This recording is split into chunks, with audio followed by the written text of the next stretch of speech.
Ladies and gentlemen, please welcome the Vice President of the United States, J.D. Vance, Secretary of State, Marco Rubio, Special Envoy, Steve Witkoff, and the Executive Board Member, Jared Kushner.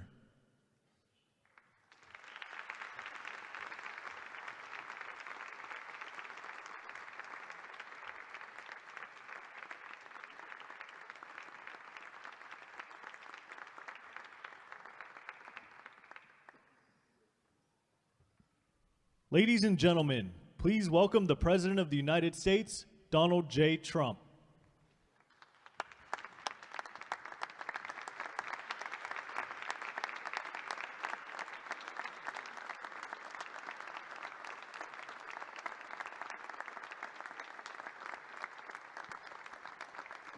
Well, thank you very much. This is a big day and lots of people watching, and especially from other countries, the leaders of, as you know, the other countries, because we have a large group of leaders, and the ones that aren't here are watching on Zoom. I hope they enjoy it. And the press, we appreciate it very much, so respectful. You've been so respectful of what we're doing.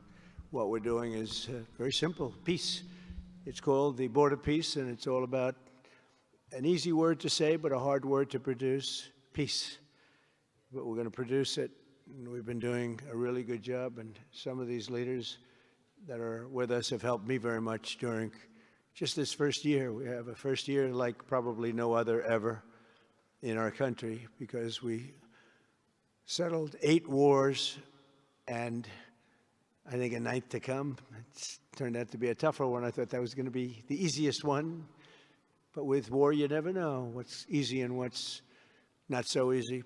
But we've had a great relationship, and I've become friendly with so many of the people. And I appreciate you being here. These are great people. These are great leaders.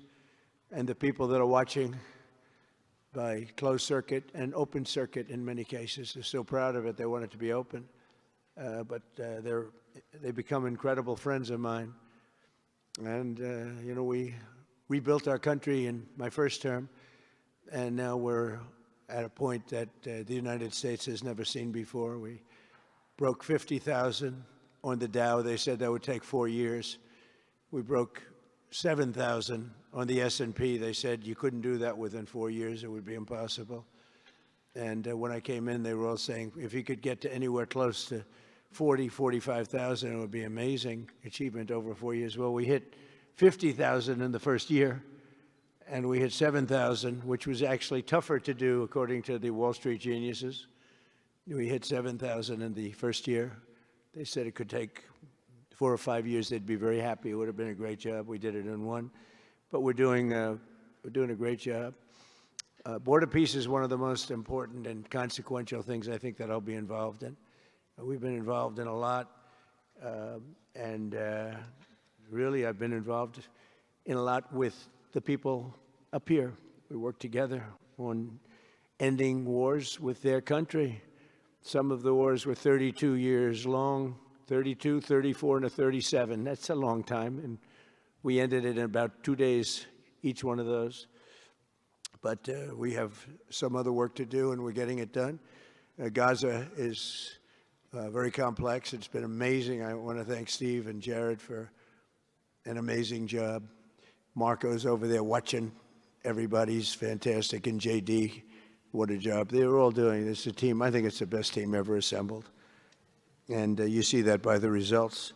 So today is a tremendous honor to welcome you all to the United States Institute of Peace for the inaugural meeting of the Board of Peace. Very important. I believe it's the most consequential board, certainly in terms of power.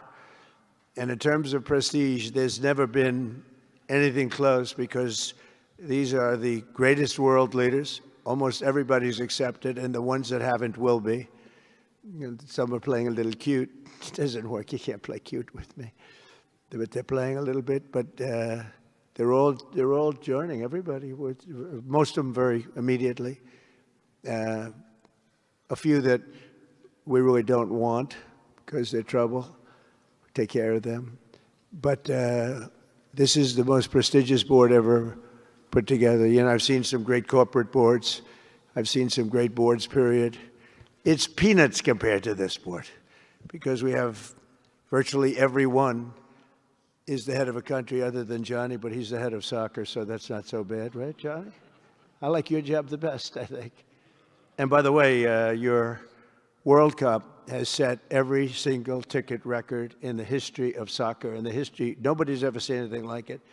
The sales are virtually complete. Nobody's ever seen anything, so congratulations. You made a good decision. We did it together. Thank you, Johnny. Great guy. So I want to thank the many leaders and dignitaries who have traveled great distances and lengths for the important gathering that we're at right now. This building was built for peace, and nobody knew what to name it. And then Marco named it after me. I had nothing to do with it. I swear I didn't. I swear. I had no idea. They said, there's a surprise coming. I didn't know that surprise. I thought they were going to give me a lot of money or something, maybe cash. Could always use some extra cash. But I came and they stopped the beautiful beast. I got out very safely, I'm sure, and looked up, and there it said, Donald J. Trump on the building. And when I say that had nothing to do, nobody believes it, and that's okay. But I appreciated it. That was Marco and JD and a group got together and they did that, and I just thought it was very nice. And it makes me work harder. We're going to have to work harder. We're going to have to make this building much more important. It's brand new. They built it for peace, but nobody occupied it. You know, nobody knew what the purpose of it. But the architecture is so beautiful, and it was with the meeting rooms, the reception rooms. It's really amazing.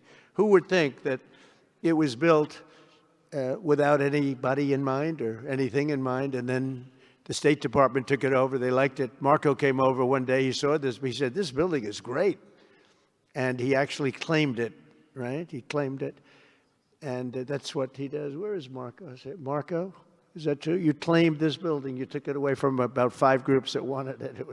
That was done very quickly, very methodically. But it was really, really built so beautifully in such a beautiful building. But we worked together to ensure the brighter future for the people of Gaza, the Middle East, and the entire world. I think that the Board of Peace, because it's mostly leaders and unbelievably respected people, but mostly leaders of Middle Eastern countries, countries from all over the world, and they've been very generous with money also. And the United States, which I'll say in a moment, is also very generous with money because there's nothing more important than peace. And there's nothing less expensive than peace. You know, when you go to wars, it costs you 100 times what it costs to make peace. We have a man at the end right there that's smiling because you learned that after 30 years of fighting, right? 30 years of fighting, we got it done. I want to thank you very much. That was a great thing you did, you and your new friend. They came to my office and they said, I've been fighting for 22 years. Now you're there for 23 years, right? But I've been fighting for 22 years. That's all I've done is fight this gentleman.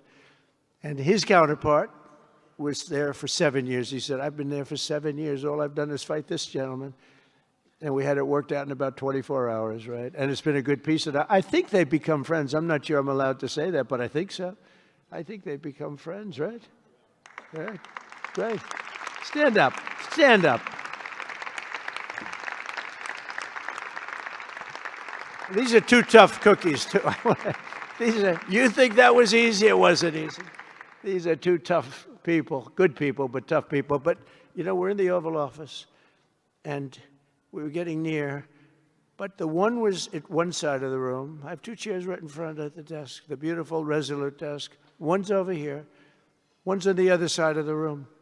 I said, folks, could you get a little closer? Well, I don't. They felt very uncomfortable. You know, they've been killing each other for 32 years. So I say, can you get a little closer? After 1 hour, they were right next to each other. We made a deal. They hugged, they signed, and we had peace with 2 very important countries, and I'll never forget it. So they started off a little weak, and they ended up really strong, and you can be very proud of yourselves. It was a beautiful thing to see. Thank you. Look at that. Can you believe it? 32 years. Thank you. Thank you very much.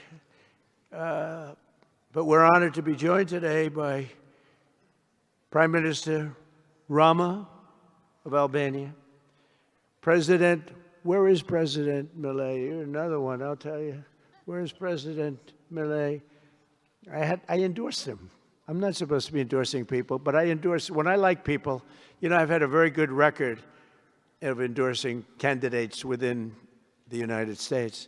But now I endorse foreign leaders, including Viktor Orban, who's here, and others. And I endorse this gentleman, Milei. He was a little behind in the polls. He ended up winning in a landslide. I just endorsed the Prime Minister of Japan. She was in a tight race, but was probably going to win. And she won in the largest number in the history of Japan. So she likes me a lot. But it was an honor, and you're doing great. Oh, look, they're sitting right next, Victor. I think, but ultimately, I think I'm going to end up endorsing. Hey, look, as long as it works, it's okay with me. But the endorsement seems to be working in foreign countries, too, so that's good. But nice to have you both, Victor. Nice to have you both. Very proud of you. The Prime Minister of another, really just a great guy, Pashinyan of Armenia. President Aliyev of Azerbaijan. I love saying that name now. You know, at the beginning it was giving me a hard time. Now I love saying it. It's a beautiful name. I love it. His Majesty King Hamad bin Isa Al Khalifa of Bahrain. Bahrain. Thank you. Thank you. Where are you? Where are you? He's so rich, he can sit there. He can sit wherever the hell he wants. You know, he could sit up in the corner. He could sit up top. He might take a piece of this building, Marco. He'll take 25% of the building for about $6 billion. Thank you. And you've been very generous also. We appreciate it. Prime Minister Hun Manet of Cambodia. Raise your hand wherever you may be. Because, yeah, hi, how are you? Congratulations. That was another one, right? We did a good job with that one. Prime Minister Madbouli of Egypt. Thank you very much, and say hello to the General/President. Okay. Prime Minister Orban of Hungary, who has my complete and total endorsement for election. Not everybody in Europe loves that endorsement, but that's okay. He does an unbelievable job. He's done an incredible job on immigration, unlike some countries that have hurt themselves, but they're working on it. But I just want to let you know, you have my total and complete endorsement, and I'm putting it out. I already did, but I'm putting it out again. And you're coming up with an election, and I think you should be good. I'll tell you, Milei did pretty well. He was a little down, right? And then he ended up winning in a landslide, so that's pretty good. You're going to do great, Victor. Thank you very much for being here. Appreciate it. You run a great country. A man that I really like a lot is, he's definitely tough. I don't want to fight him. President Prabowo of Indonesia. Thank you very much. Please, this is a big guy. I tell you, I said, how many people in Indonesia? He said, like 240 million. I said, no, say it again. How many? It's a big country you have. And you do a great job and respected by everybody. And thank you very much for being here. Thank you very much, Mr. President. President Tokayev of Kazakhstan, thank you very much. What a country that is. It's a wonderful country and a rich country, in case anybody has any question. We have some very rich people here today. President Osmani of Kosovo. President, thank you very much. Great job you're doing, too. Thank you very much. Prime Minister Sharif, I like this man, of Pakistan, because there was some fighting going on when I got to know him, and your Field Marshal, General, great general, great Field Marshal, a great guy. And I got to meet the Prime Minister. And he said in front of our Chief of Staff, Susie Wells, who's right here, he said, you know, nobody knows this, but I believe that President Trump saved 25 million lives when he stopped the war between us and India, right? You made that statement. I said, 25 million lives? Could have been much more, actually. But it was really a beautiful thing. You said that in front of a group of people they walked out. They don't think about it, but you're talking about that kind of lives. That war was raging. Planes were being shot down, right? And it was Pakistan and India. And I got on the phone with both of them, and I knew them a little bit. I knew Prime Minister Modi very well, actually. I got to know Pakistan through a little trade. They were trying to make too good a deal, and I got a little upset with them. And in the end, they got what they wanted, right? And they made a good deal. And I got to like them, the Prime Minister, the Field Marshal, who's a tough man, a tough, good fighter, right? Good, serious fighter. I like good fighters, actually. And when I heard that they were fighting, I picked up a certain newspaper. I won't tell you which one because it's fake news generally. But I picked up this newspaper and I saw that Pakistan and India were really going at it. And then it got worse and worse, and many planes were shot down. It was all out. And I called them and I said, listen, I'm not doing trade deals with you two guys if you don't settle this up. They said, no, that has both of them. They didn't want to do that. I said, no, it has to. If you don't do it, I'm not doing a trade deal. We're not doing a trade deal. And they do a lot of business with the United States, and they sort of softened up all of a sudden. And all of a sudden I read where there was a little bit of a pullback by one, then the other, and all of a sudden we worked out a deal, right? But I said, if you fight, I'm going to put 200% tariffs on each of your countries, which essentially makes you not allowed, you can't do any business. One of them, I won't say which one, said, no, can't do that. They both wanted to fight. But when it came to money, it's not like money. When it came to losing a lot of money, they said, I guess we don't want to fight. And we solved that deal in 2-3 days, right? And we did. We said, these are two very powerful nations. These are two nuclear nations. And I don't want to say what was going to happen, but, bad things happen. So, Prime Minister, I want to thank you because that was a very big deal. People have no idea. A lot of them say, oh, well, they weren't fighting. They were fighting. 11 jets were shot down, very expensive jets.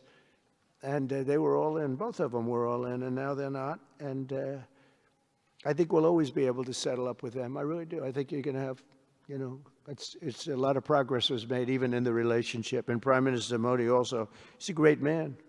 He's a great guy. They're all great. But I was very proud of it. President Pena of Paraguay is here. President, thank you very much. Young, handsome guy. It's always nice to be young and handsome.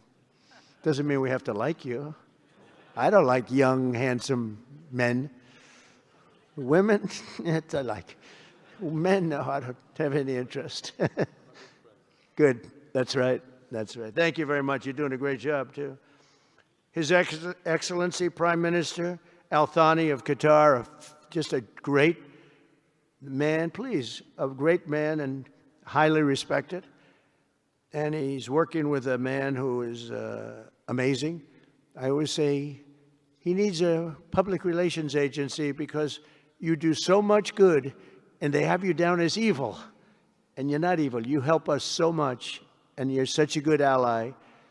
And I just want people to know that. And the Emir is incredible, smart, as smart as you can be, a great leader. And he cares so much for the people. And he cares so much for the Middle East.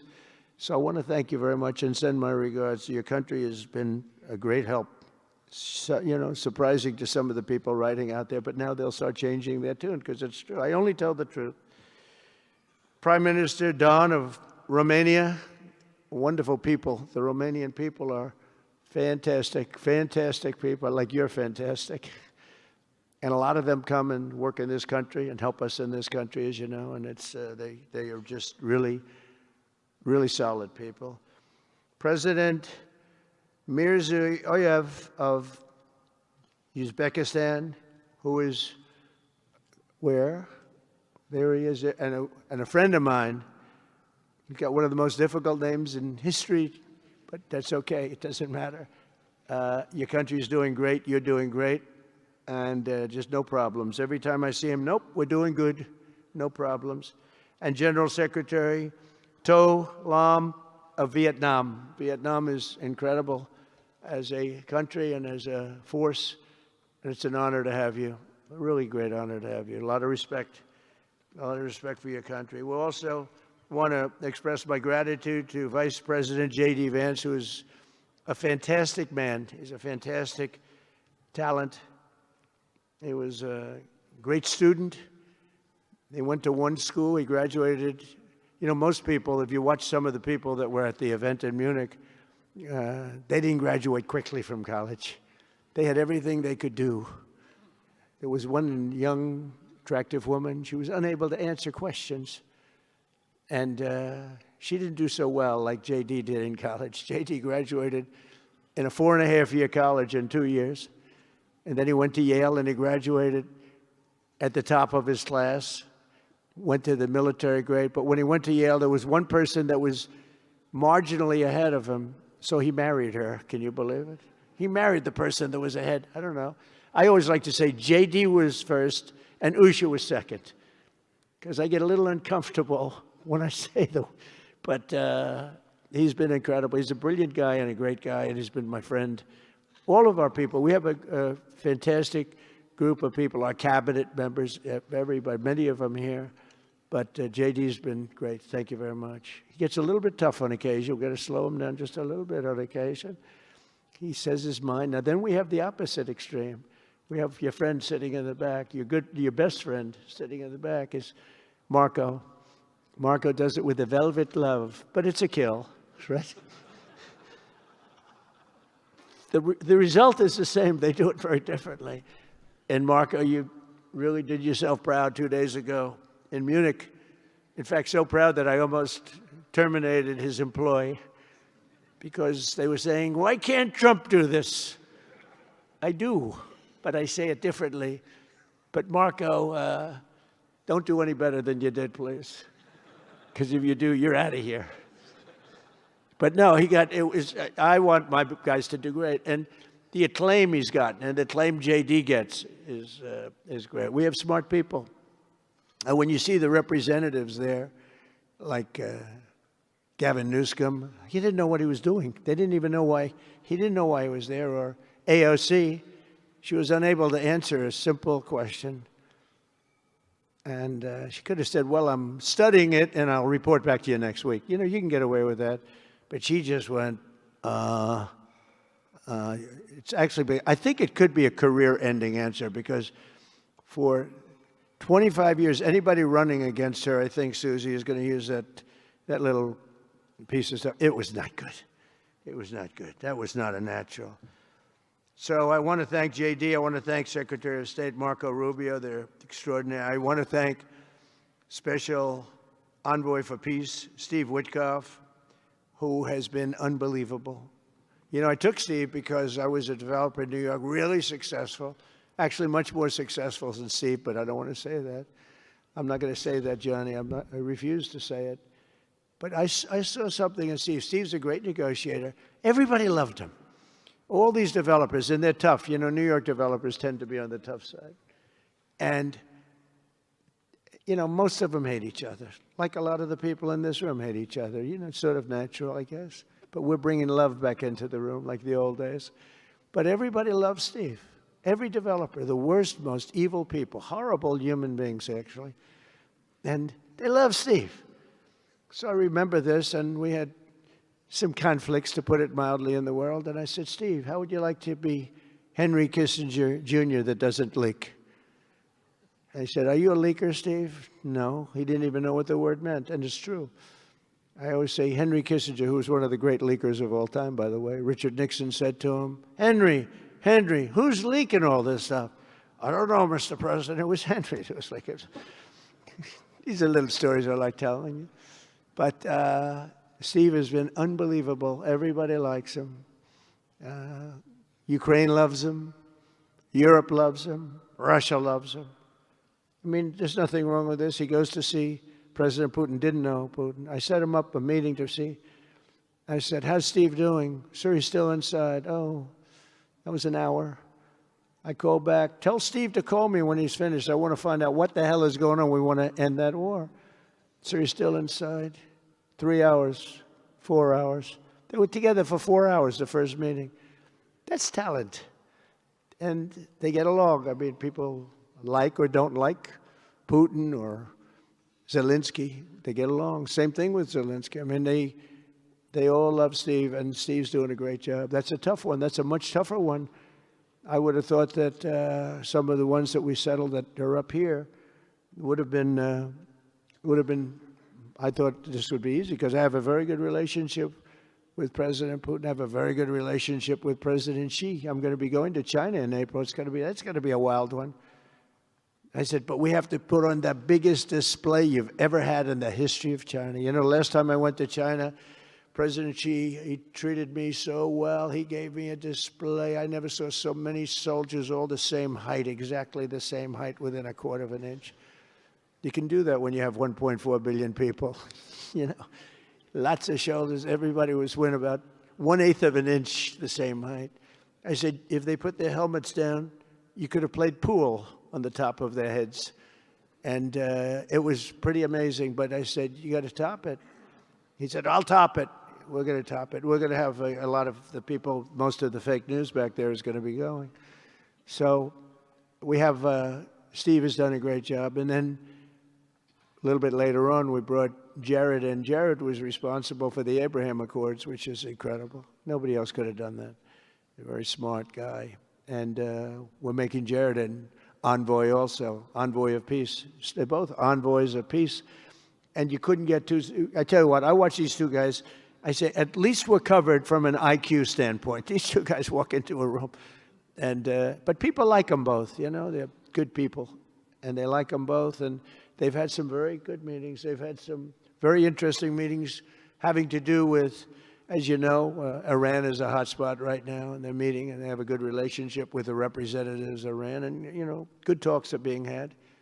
It's proven to be, over the years, not easy to make a meaningful deal with Iran. We have to make a meaningful deal. Otherwise, bad things happen. But we have to make a meaningful deal. But they have a great relationship with the representatives of Iran. They have a great relationship with the other one that they're really working on now. Because so many of these, I mean, as an example, Kosovo, Serbia. I did that one. Could you stand up, if any of you guys are, when you're here, just stand up for a second. Kosovo, Serbia. Stand up. What a job. Thank you very much. We appreciate it. So good. And you're getting along. And when you don't get along, you'll call me, and we'll get it solved, right? We'll get it solved. Thank you very much. Really good. And then again, Pakistan and India. That was a big one. And just, I think you should actually stand. Come, please. Stand just for a second. Pakistan and India, thank you very much. And I spoke to Prime Minister Modi. He's excited. He's watching us right now. Egypt and Ethiopia. We're going to get that. You know, there's a little dam that got built. Little dam, like maybe the largest dam in the world. Built and financed, of course, by the United States brilliantly. And having a little trouble getting water to the Nile. It's not, that's a tough situation, but we're going to get that solved. Armenia and Azerbaijan, we talked about. And again, thank you, fellas, very much. Great job. Great job. Thank you. Cambodia and Thailand. So incredible what you did, that you got together and it all worked out. They're watching right now on closed circuit. Thank you very much, and thank you. That was a big one, Cambodia and Thailand. These are nasty fighters, I have to tell you. These fighters are nasty. Now we talk about, you talk nasty fighter, you're nice guys compared to this. Congo and Rwanda. That was, and we've got them pretty peaceful. There's little flare-ups every once in a while. I'll get a call once a week. Sir, there's a flare-up in the Congo again. We'll get it straightened out, right, Susie? We'll get it straightened out. And Israel, as you know, with, you could say Israel in numerous countries if you want to really know the truth, but Israel and Iran, and we'll see where that goes. But when you think of Israel, we've done the biggest thing of all. We have peace in the Middle East right now. That's bigger than people said it couldn't be done. For 3,000 years, they've been talking about Middle East. They said it couldn't be done. And you look at what's happened in Gaza. And one of the keys to it was when we took those beautiful magnificent. We just ordered 22 more of them. Updated model. The B-2 bombers are incredible. I never understood the B-2 bomber. I'd watch, it's a wing. And I've never quite understood that, Johnny. I'd look at it, I'd say it was beautiful, but what does it do?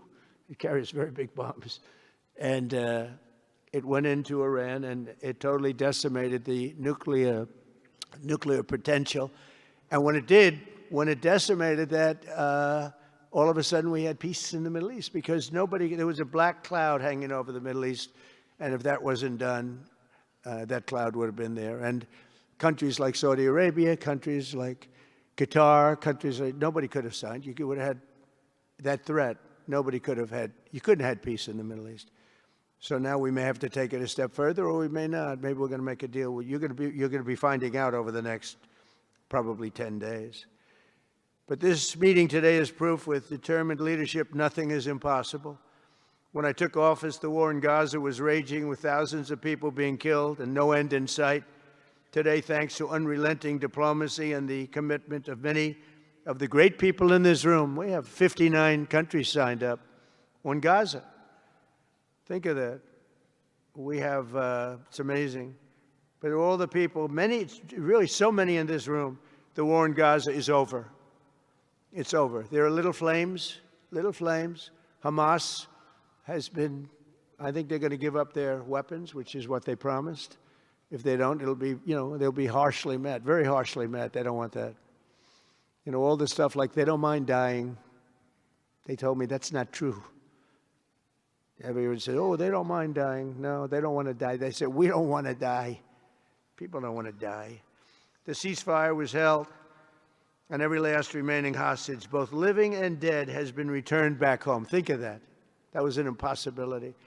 And we did hundreds of hostages, but the last 20, and I always said to Steve and Jared, I said, the last 20 are going to be very tough, very, very tough. And we got them back. We got the living back, and then we only got about 16 of the dead, and we said, well, you got to get them all. You promised them all. And they dug and dug and dug. You can imagine it's a job that's brutal. And Hamas really did a lot of that work. And you got to give them credit for that. They brought the last one home a week ago, and we got all 28 of them, living and dead. The amazing thing, because I've never seen anything quite like it, the parents of the dead, they knew their boy was dead. This case, boys, all boys, men, but to the parents' boys. They knew their boy was dead. They wanted that dead body as much as if he were alive.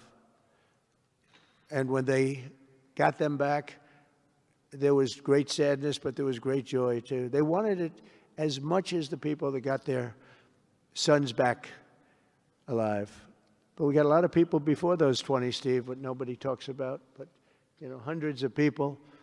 We did a good job, and you guys did a fantastic job. I want to thank every nation that helped us achieve this monumental breakthrough, saving countless lives, and really bringing peace and bringing the concept of peace, because nobody thought peace in the Middle East. I've always heard peace in the Middle East is impossible, and it's turned out not to be. And we do have some work to do with Iran. They can't have a nuclear weapon. It's very simple. You can't have peace in the Middle East if they have a nuclear weapon. And they can't have a nuclear weapon, and they've been told that very strongly. Since the hard-won ceasefire of last October, the United States and our partners have facilitated the delivery of vast amounts of humanitarian aid, numbers that nobody's ever seen before. In November, the United Nations Security Council unanimously approved the Board of Peace. And last month in Davos, we welcomed over 24 members to this very important new organization. And we are very closely working with the United Nations. In fact, I'm going to speak to the Secretary General in a little while. He's a good man. And I've had a good relationship. Other than in my last speech, they did turn off my teleprompter. I got up there. My teleprompter didn't work. I'm sitting in front of all of you people and more.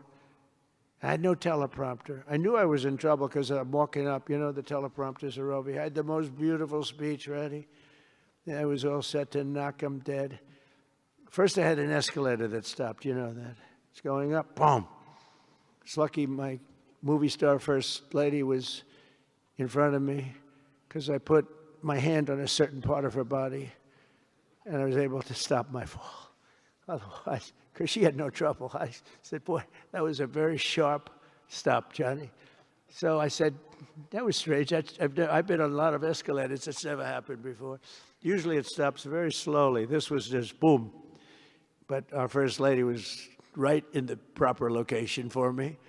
I'm waving to people, and she was holding on a little tighter. She knew what was happening. She did. She said, that's a very successful movie out right now, like #1. Can you believe this? And she's a big movie star. And I always say it's trouble because I always say there's not room in one family for 2 stars. I told her that. We can't have 2 stars in one family. So I don't know what that means, but it's not good. But it is good because we're proud of her. She did people in the United States love the First Lady, and she did the movie, and it's become the biggest selling documentary in 20 years. Can you believe? The theaters are all packed. Women especially, they go back and they see it 2 or 3 times, 4 times. But together we're committed to achieving a Gaza that is properly governed throughout. The whole area is going to be, so many countries that have really nothing to do with the Middle East, but they're maybe somewhat close by. They're all involved. They want to go in and fight. They tell me all the time, we'd like to send soldiers to fight if it's necessary. And I don't think it's going to be necessary. We have 2 countries that want to go in and do a number on Hamas. I said, I really don't think I hope it's not going to be necessary, because they made a promise, and they promised me get rid of their weapons. Looks like they're going to be doing that, but we'll have to find out. But it's no longer a hotbed of radicalism and terror. And to end that, we have today, and I'm pleased to announce that Kazakhstan, Azerbaijan, UAE, Morocco, Bahrain, Qatar, Saudi Arabia, Uzbekistan, and Kuwait have all contributed more than $7 billion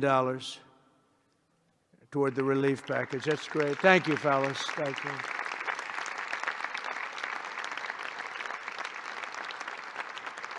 And many more are contributing too. So the numbers are, this just started. This is our first meeting.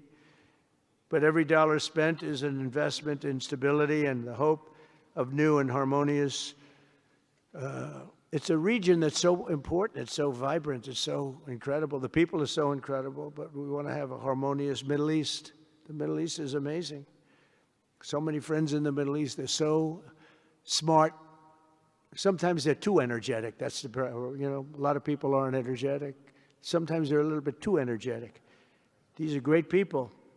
The world is now waiting on Hamas, and that's taking place. And it's the only thing that's right now standing in the way. We have Lebanon with certain things that we're working on that are very important. We have to solve the problem of Lebanon, but it's relatively small in terms of what's been done. And again, the key was getting rid of the nuclear potential, because Iran would have had a nuclear weapon based on everything we found out since within 1 month. We can't let that happen. So many of our friends in Europe are attending today, and we're eager to have them become full members. They all want to become full members, and we've had a great response from Europe. And Europe is, it's where I come from, where so many people come from that are in the United States. But we have a great relationship with Europe. We have a great head of NATO. He is a fantastic man, and he's doing a great job, really great job. I'm excited to announce that Norway has agreed to host an event bringing together the Board of Peace. Oh, I thought when I saw this note, I'm excited to announce that Norway, I thought they were going to say that they're giving me the Nobel Prize. Oh, this is less exciting. Oh, it says, I'm excited to announce that Norway, and I'm saying, oh, great, I'm getting the Nobel Prize, finally. Finally, they got it right. But I don't care. I don't care about Nobel Prize. I care about saving lives, just so you understand. We play and we all, do what we have to do. I only have one thing. I don't want to see people killed from parts of the world that are very far away from the United States. And if I have an ability to turn off wars, I want to use that ability, because it's people. Millions of people. It's like the Prime Minister said, 25 million people maybe. And that's a small number compared to what it could have been if you really think about it, right? No, I want to save lives, and I don't care about prizes. And the UN Office for Coordination of Humanitarian Assistance is raising $2 billion for the support of Gaza. Additionally, Japan has just committed to host an aid fundraiser, which will be a very big one, it's already successful. We know some of the numbers that are being talked about, which will be attended by other nations in the region, including South Korea, the Philippines, Singapore, and others. And I know that China is going to be involved, and I think Russia is going to be involved. I think they will be. I want to have everybody, get all sides, because it doesn't help when you have all sides with one ideology. You have to have everybody together for this. I'm also pleased to announce that FIFA will be helping to raise a total of $75 million for projects in Gaza. And I think they're soccer related, where you're doing fields and you're getting the greatest stars in the world to go there. People that are bigger stars than you and I, Johnny. I hate to say it. You know, I met one of your great stars who came to the White House, as you know. And my son was very excited. These are great people. These are great people. And Johnny's going to bring the stars to the area. And they're really known. People in Gaza know every one of them, right? You know? So it's really something. And we'll soon be detailing the announcement. And if I can I'll get over there with you. I want to thank Johnny and FIFA for all of the wonderful things they did and are doing. They gave me their first Peace Prize. They gave me a Peace Prize. I think they saw that I got screwed by Norway, and they said, let's give him a Peace Prize. I mean, very good. Thank you, Johnny. I appreciate it. Johnny's very smart. He's very, very smart. The nations represented here today, just in closing, are not just contributing money. Some are also pledging personnel to help preserve the ceasefire and secure a very enduring peace. We have to have enduring peace. Having peace, knowing it's going to blow up in 2 weeks, doesn't mean anything. In particular, Indonesia, thank you very much. Indonesia. It's a great country. Thank you very much. Look at that man. Look how tough he is. You think it's easy dealing with him? Look at that face. You are a tough cookie. And we say it lovingly, too. We need strength. You say, see, he doesn't mind. He's tough and he's smart. And smart is more important. Morocco, thank you very much. Great. What you're doing is great. Albania, Kosovo, Kazakhstan have all committed troops and police to stabilize Gaza. Egypt and Jordan are likewise providing very, very substantial help, troops, training, and support for a very trustworthy Palestinian police force. We think we're getting some very good people on that police force. And, you know, it's peace in the Middle East. We have peace in the Middle East. Think of it. For years you've been hearing about peace in the Middle East, and everybody's saying it's impossible. All of these countries are working together around the vision of a Middle East that is free from the curse of extremism and terror. And now is time. And by the way, even people with extremism and preaching extremism, they're exhausted. They're tired. It's been going on for too many years. I don't care who you are. They're tired. They want peace. And now is the time for Iran to join us on a path that will complete what we're doing. And if they join us, that'll be great. If they don't join us, that'll be great too. But it'll be a very different path. They cannot continue to threaten the stability of the entire region, and they must make a deal. Or if that doesn't happen, I maybe can understand. If it doesn't happen, it doesn't happen. But bad things will happen if it doesn't. With the commitments announced today, the Board of Peace is proving that it does not just convene countries. It devises and implements, and real solutions happen. We've come up with solutions. This is so little talk. This is very little talk, all action. First time, it was always talk in the Middle East. People would talk about peace in the Middle East, and then they'd go home and they'd never even think about it again. Nothing would happen. We're providing a model for how responsible sovereign nations can cooperate to take responsibility for confronting problems in their own regions. The Board of Peace is showing how a better future can be built, starting right here in this room. And I want to let you know that the United States is going to make a contribution of $10 billion to the Board of Peace. Thank you.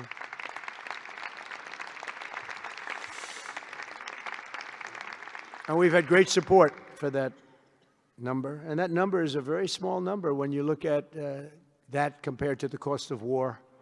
That's 2 weeks of fighting. It's a very small number. It sounds like a lot, but it's a very small number. So we're committed to $10 billion. Together we can achieve the dream of bringing lasting harmony to a region tortured by centuries of war, suffering, and carnage. They say 3,000 years. And hopefully we can lift up the eyes of the world to envision how other intractable conflicts can be settled. So many conflicts, they say, are impossible to settle, and we get them settled. We got, of those 8 that we settled, most of them were said to be not settleable. And they not only got settled, they got settled within days. More impossible problems can be solved as we go along this very beautiful path. I think it's a beautiful path. I think it's such an important day. Even the weather's beautiful. We walk in, it's beautiful. Everything's beautiful. But the ancient wounds can be healed, and they are indeed ancient. This has been going on for so many centuries that our entire planet will be a better, safer, more beautiful, and more peaceful place for us all. We're going to be working with the United Nations very closely. We're going to bring them back. I think the United Nations has great potential, really great potential. It has not lived up to potential. The 8 wars, I never even spoke to them about one of them, and I should be speaking to them about all of them. Someday I won't be here. The United Nations will be, I think, is going to be much stronger. The Board of Peace is going to almost be looking over the United Nations and making sure it runs properly. But we're going to strengthen up the United Nations. We're going to make sure its facilities are good. They need help, and they need help money-wise. We're going to help them money-wise. And we're going to make sure the United Nations is viable. And you have some very good people at the United Nations, can do a good job. But as I said, I've said it for years, United Nations has tremendous potential. A lot of people didn't like what I said. They said, oh, you shouldn't say that because, you know, we don't care about the United Nations. No, it's really very important. And I think it's going to eventually live up to potential. That'll be a big day. So I want to thank everybody for being here. You're my friends. You're great leaders. You're great people. And I can honestly say, you know, you're strong leaders, you're tough leaders in many cases, and every single one that I'm looking at that's right here, I've gotten to know and I've gotten to respect. And really, you're friends of mine. And if I can help you at all, you let me know. But this is going to be something, the Board of Peace will be something that, the likes of which I don't think anybody's seen before. And thank you all very much. It's a great honor. I'm going to ask J.D. Vance to come up and say a few words. Thank you very much.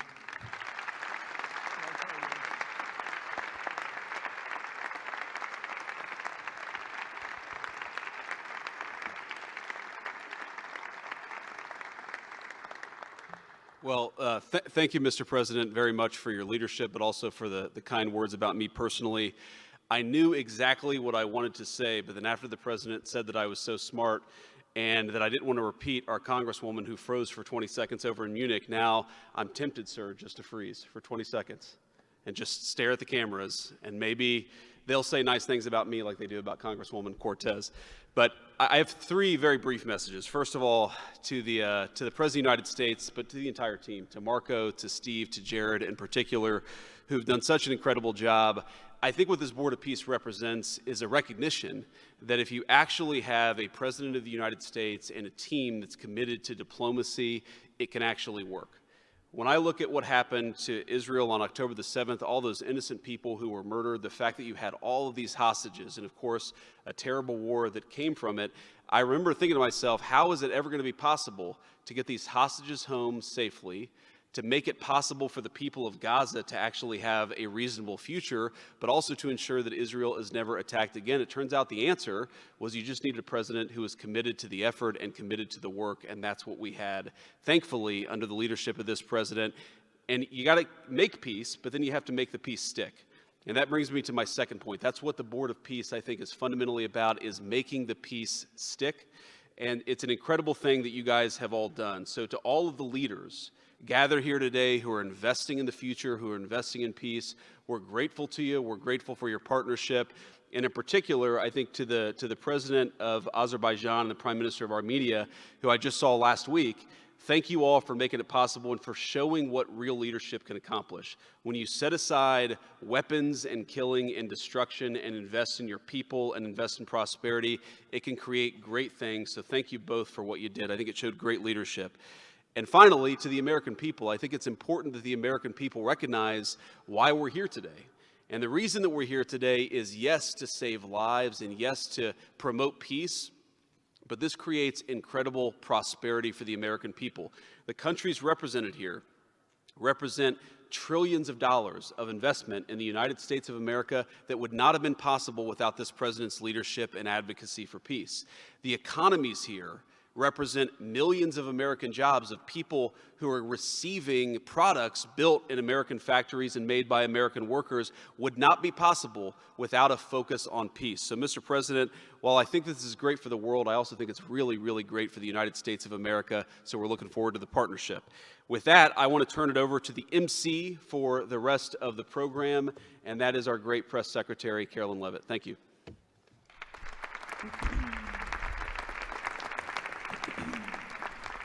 Well, congratulations, Mr. President and Mr. Vice President, for convening the first ever Board of Peace meeting, and we will now hear from our Secretary of State, Marco Rubio.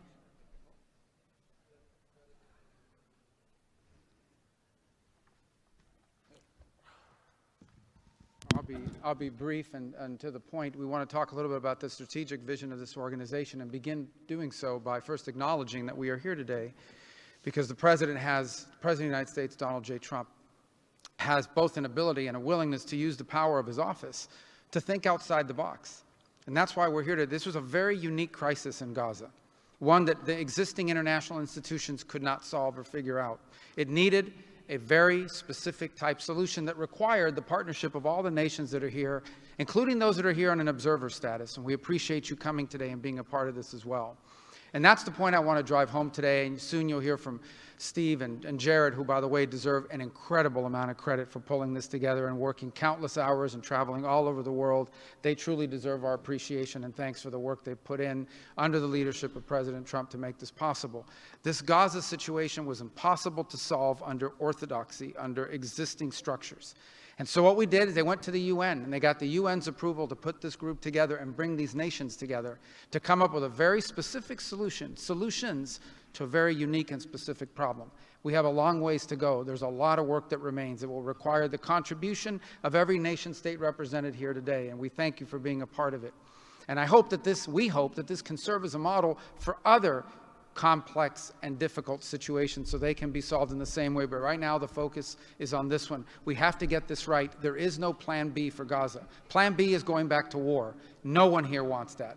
Plan A, the only path forward, is one that rebuilds Gaza in a way of enduring and sustainable peace where everyone can live there side by side with one another and never worry again about returning to conflict, to war, to human suffering, and to destruction.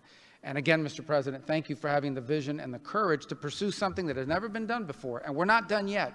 And thank you to Steve Witkoff and Jared Kushner for the time and the work they put into this. And thank you on behalf of the State Department and the U.S. government to all of the nations that are here. Every one of you is indispensable, including our observer partners, who we hope can find your way to join us at some point as officially part of this. But we are grateful for the fact you're here today and the contributions you've made already. Thank you.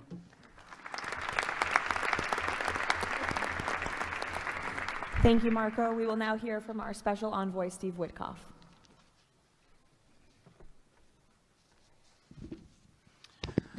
Thank you, everybody, for being here. I don't know if we ever believed that this was possible when we first started envisioning a board of peace, but of course, under the President's indispensable leadership, and it begins with that. It begins with President Trump's leadership and his direction.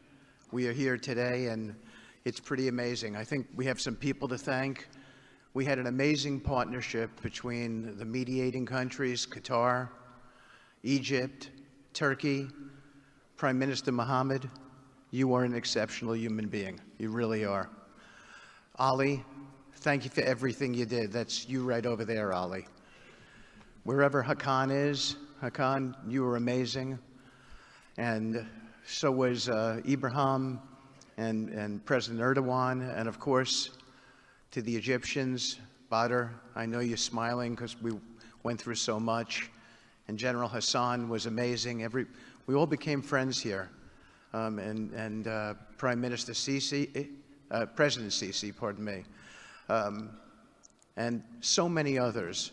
But our team, JD, your insight, your counsel, and Marco, you're an amazing secretary, and it's a privilege to work for you. And Jared, you are my dear friend and the best partner I ever had. You are an amazing person. But Mr. President, it is my greatest honor to work for you. It is the blessing in my life. I've had many blessings. I don't have to be a practicing lawyer anymore, but this is my greatest blessing. But I also have to mention one other person who is important to this discussion. Oh, the Israelis, I forgot. Prime Minister Netanyahu. Without him, much wouldn't have been accomplished as well. And that's really important that we acknowledge him here today, and Ron Dermer. But a person who doesn't care much about the acclaim we have to acknowledge too, and that's you, Susie. Because I would come back and you would say to me on every trip, what can I do for you? This matters. And you are an inspiration for all of us. So I thank everybody, and let me get on to, am I going on to the next slide? Sure. Caroline? Sure. Okay.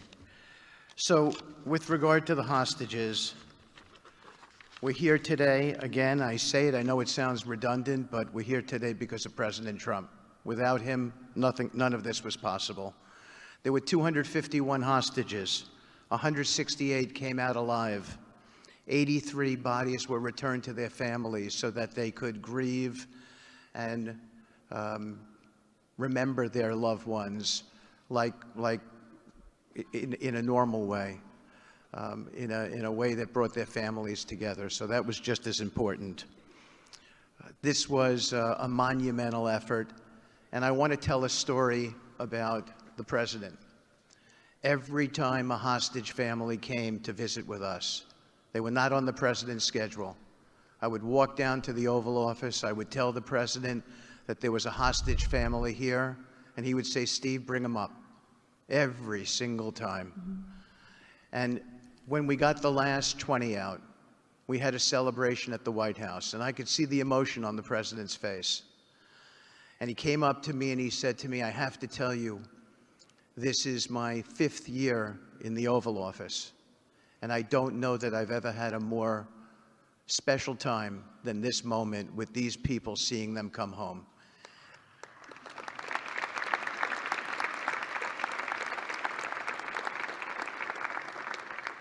And I said to the president, you have to look around because none of them would be home without you, sir. None of them. So I only want to tell you, Mr. President, you gave me my greatest honor to work on this, on this effort, and I thank you.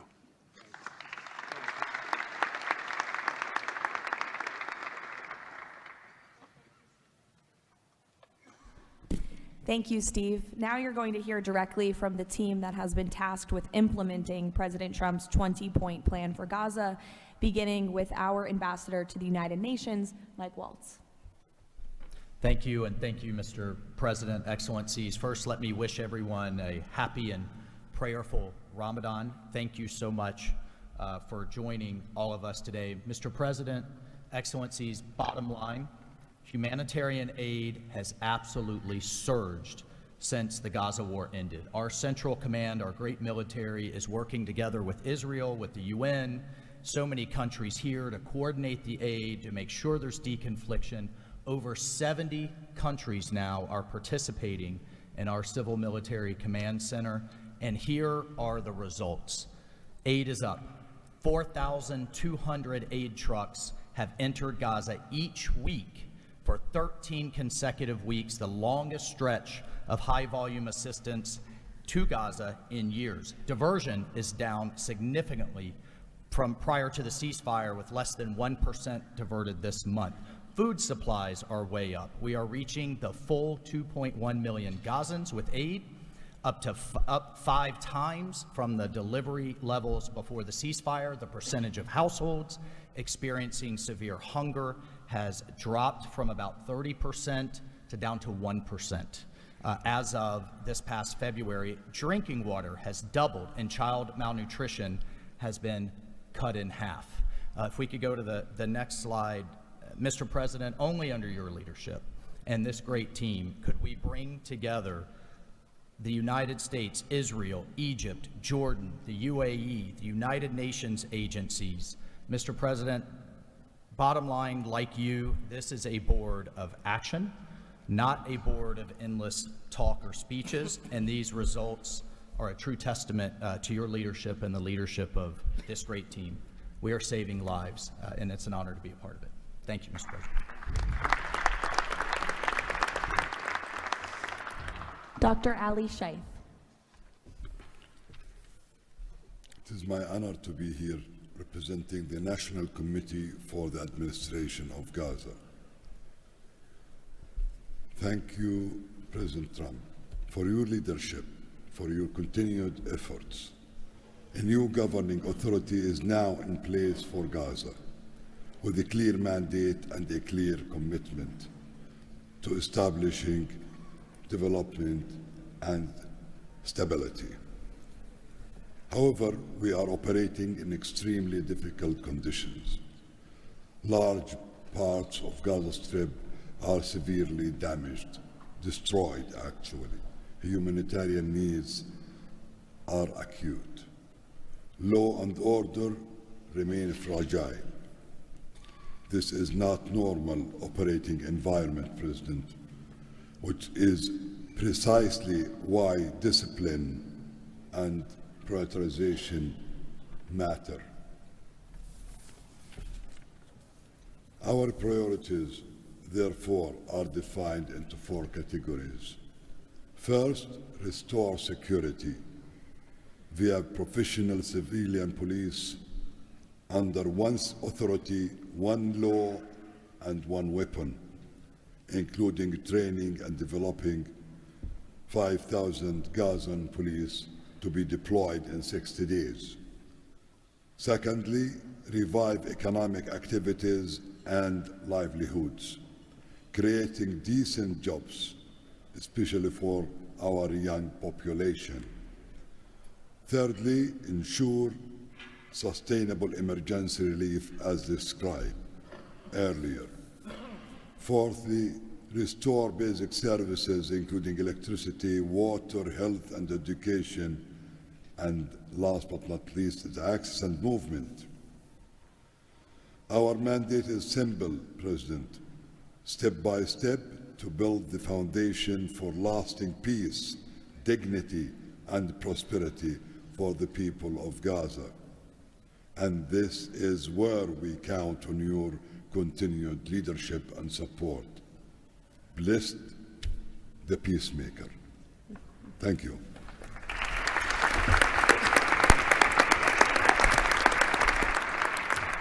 Thank you. Now Nick Mladenov. Thank you, Caroline, and thank you, Mr. President. Today, we're very happy to announce that we're creating the Office of the High Representative for Gaza of the Board of Peace, which will be there to support, to guide, and assist the National Committee for the Administration of Gaza, hopefully removing the roadblocks that they will be facing in taking over civilian and administrative control of the Gaza Strip. We plan to work in full transparency under the guidelines of and supervision of the Board of Peace and the Executive Board. And of course, we will do that in great coordination with the Israel and with the Palestinian institutions, who we both require to make this work on the ground. And certainly with my very good colleague here, General Jefferson, the International Stabilization Force that is coming together. Mr. President, if I can actually use the opportunity to announce some breaking news that as of this morning, we started the process of recruiting Palestinian police force that Ali was just referring to. And just in the first few hours, we have 2,000 people who have applied to join a new transitional Palestinian police force to be formed in Gaza under the authority of the National Committee with the support of the Board of Peace, trained in Egypt, where we have received an excellent proposal of how to do that forward. And this is critical to what we need to do as we begin this process. And if we may move to the second slide. It is this Palestinian security force under the authority of the National Committee for the Transition Period that will allow us to ensure that all factions in Gaza are dismantled and all weapons are put under the control of one civilian authority. The only way to do that is the full implementation of the 20-point plan and the UN Security Council resolution, which binds us all to make sure that that is the way forward. We have now a fully agreed framework with the mediators on how to do this, and I thank very much the state of Qatar, Egypt, and Turkey for their excellent support in this. We now need to move forward on communicating it and negotiating the details of the implementation plan with the factions on the ground. But rest assured to all of you that we're on the right track, and if I can ask one thing of all of us, is to make sure that we have one message. There is no other option except the full demilitarization and decommissioning of all weapons in Gaza for reconstruction to begin and for people to have a new way of life going forward. Thank you.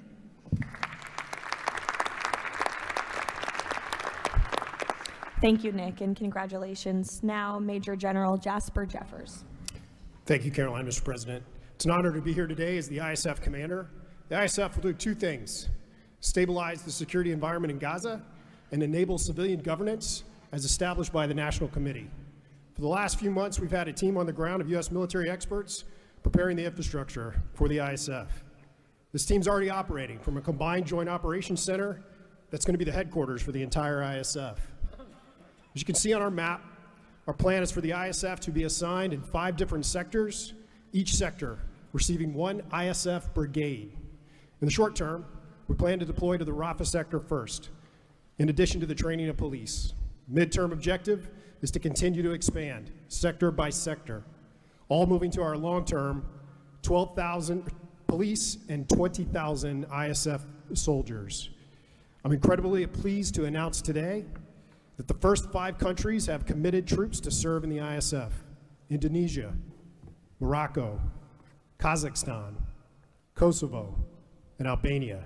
And 2 countries have committed to train police: Egypt and Jordan. I would also like to announce that I have offered and Indonesia has accepted the position of Deputy Commander for the ISF. With these first steps, we will help bring the security that Gaza needs for our future prosperity and enduring peace. Thank you.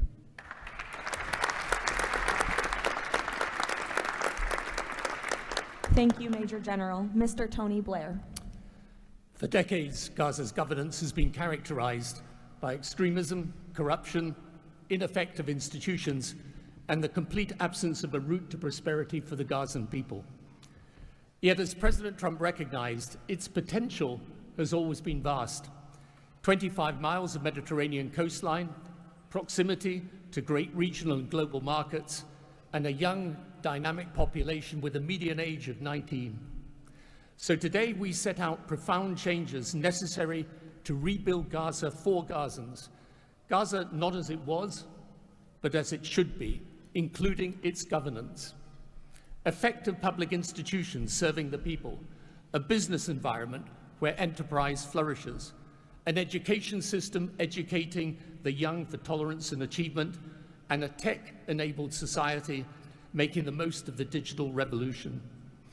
This is a vision of Gaza as part of a Middle East at peace, not a phony piece of declarations no one means and agreements no one intends to keep, but a genuine commitment to a region where, whether you're a Muslim, Jew, Christian, of any faith or none, you can rise by your own efforts and feel your government by your side, not on your back.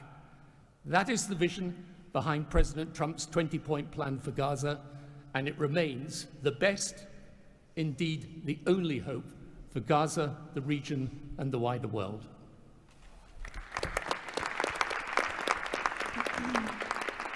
Thank you. Mr. Yakir Gabay. Hello, everybody. Thank you, Mr. President. Gaza is destroyed. We assembled here on this historic day with common vision to rebuild Gaza for the next generations. Our mission is to recycle and remove 70 million tons of rubble and UXO and hundreds of miles of tunnels, arrange for the population fast temporary housing, in parallel to start construction of infrastructure and permanent housing. We have a detailed master plan for housing and infrastructure of modern schools and hospitals, manufacturing and agriculture, roads and trains, water and energy plants, logistic hubs, telecom, tech and data centers, sports and leisure facilities, seaport and airport, and much more. We lined up many regional contractors who build housing for millions of people in the Middle East. They will join the massive redevelopment with competitive pricing. The funding is ready and will be invested in a free economy. The local population will build their own cities, which will create hundreds of thousands of jobs and will revive the economy. The Gaza coastline is 26 miles long. It can be developed as a new Mediterranean Riviera with 200 hotels and potential islands. The value goes to the Gazans through the Gaza Sovereign Fund. This plan is all subject to a full disarmament of Hamas. Thank you very much. Together we will make this vision into a reality.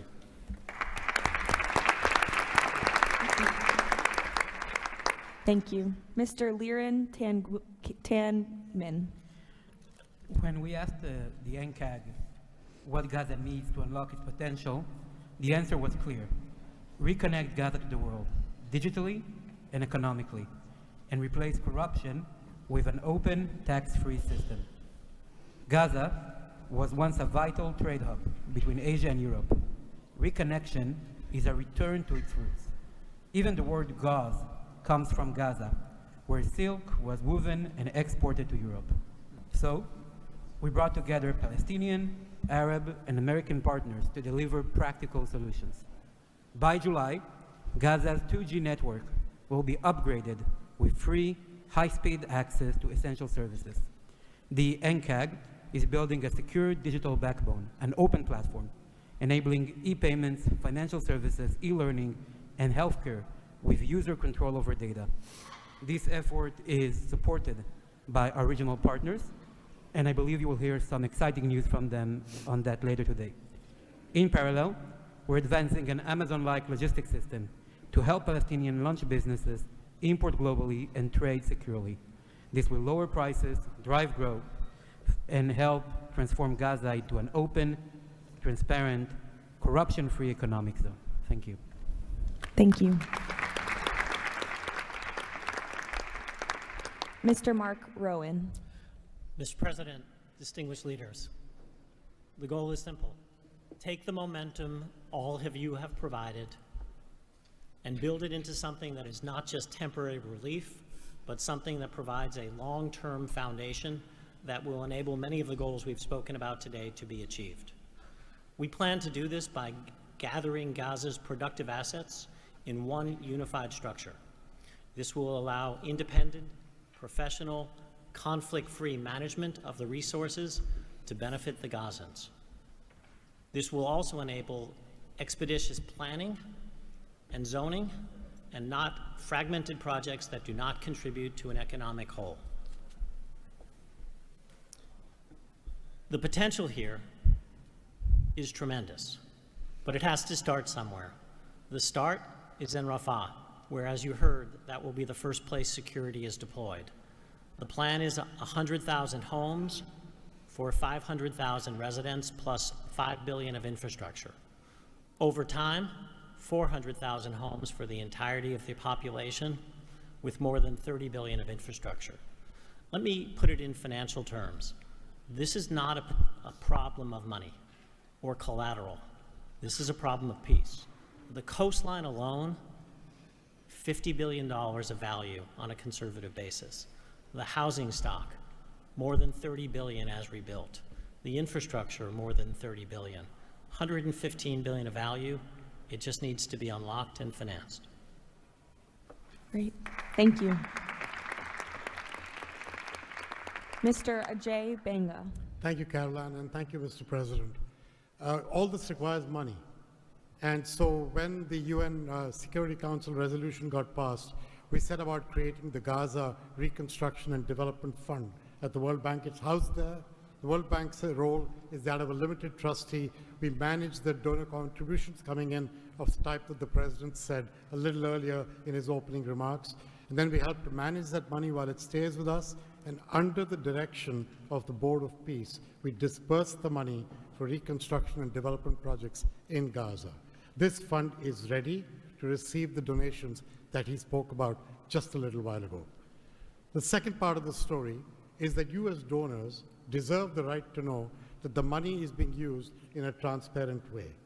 We are helping, along with the Board of Peace, which takes the ownership of ensuring that the right kind of financial, legal, and oversight mechanisms are being put in place.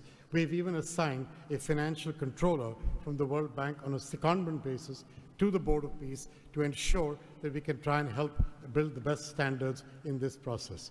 Now, this is just the beginning. This work is going to need 2 or 3 things that the World Bank Group can bring to the table. The first is leveraging of public finance. Because of our AAA rating, we have the ability to leverage private bond money to help to create the resources we need to do what Mark just talked about.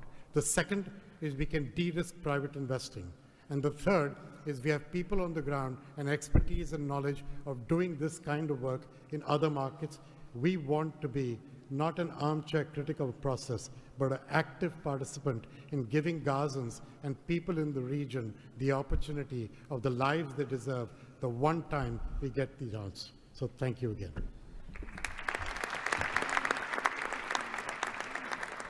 Thank you all for your tremendous work. Before we turn it over to many of the distinguished leaders who are here today, we are going to hear from Mr. Kushner to talk about the future of the Board of Peace.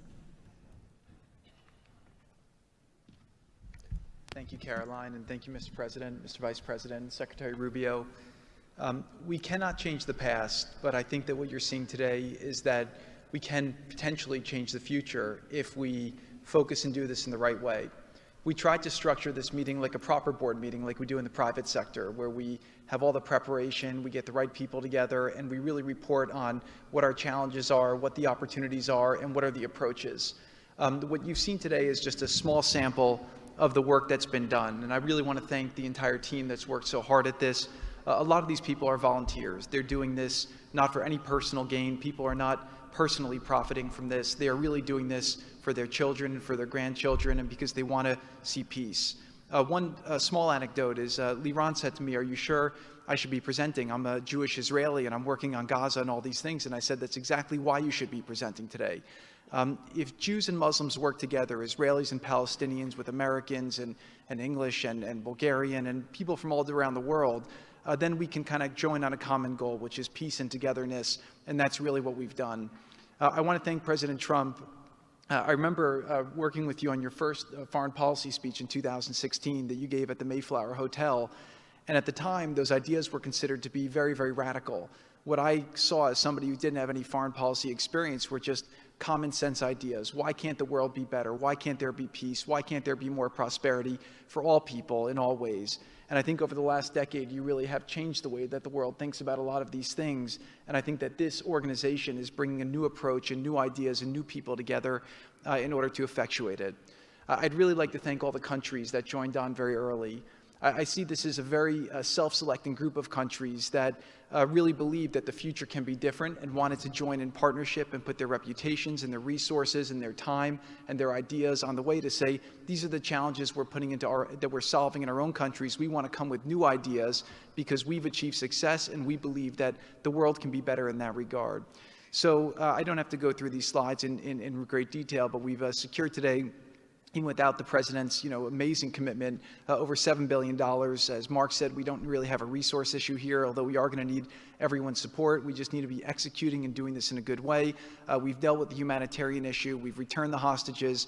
But the one final thing I just want to talk about as well from our perspective is that the President Trump in his heart wanted to get the hostages home, but he also really wanted to help the people of Gaza.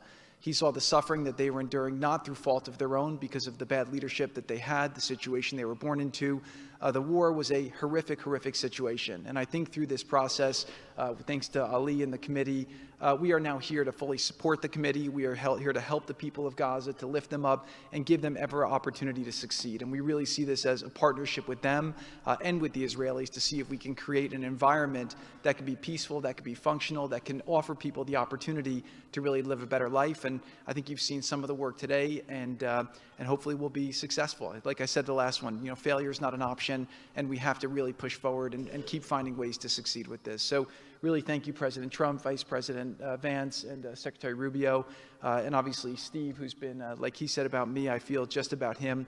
Working through all these challenges has been an absolute honor and a pleasure with you, and I've really been very lucky to have your partnership. So really thank you all, and I'll give back to Caroline. Thank you. Thank you, Jared. The war Hamas began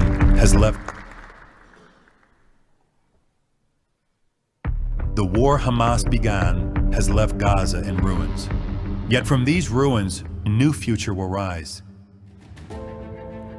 President Donald Trump's unparalleled achievements in just a few months. The United States, together with key regional and global partners, has signed the 20-point Gaza Peace Plan, a blueprint for security, peace, and prosperity. All the hostages returned, the living ones to their homes and the deceased to burial. Ceasefire is stable, and the killings from both sides reduced by 99%. The United Nations Security Council approved the establishment of the Board of Peace chaired by President Donald Trump, a governing body dedicated to providing security, infrastructure, and homes for Gaza's people, ushering in the new dawn for Gaza. The new Palestinian Technocratic Government of Gaza, the NCAG, was elected with consent of all parties, including the Palestinian factions, Israel, and the Arab countries. Rafah border crossing with Egypt was open. The NCAG will secure the disarmament of Gaza to ensure one authority, one law, and one weapon.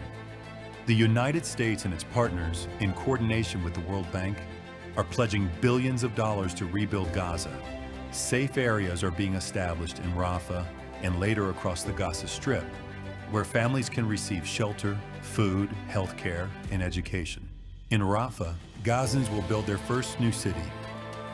The NCAG, with the Board of Peace, will expand development across the entire Strip, employing hundreds of thousands in reconstruction and business activity. Transportation, water, and energy systems will be restored, and a modern economy will begin to emerge. Children will return to classrooms with a curriculum that promotes tolerance, dignity, and peace. Our goal by year 3, Rafah fully rebuilt, unemployment curbed, and Gaza connected to the world through an Abrahamic gateway, linking it with Egypt, Israel, Jordan, Saudi Arabia, the UAE, and extending to India and Europe.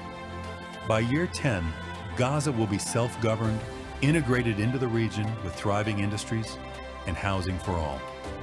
This is the framework for Gaza's rebirth: secure, prosperous, and peaceful.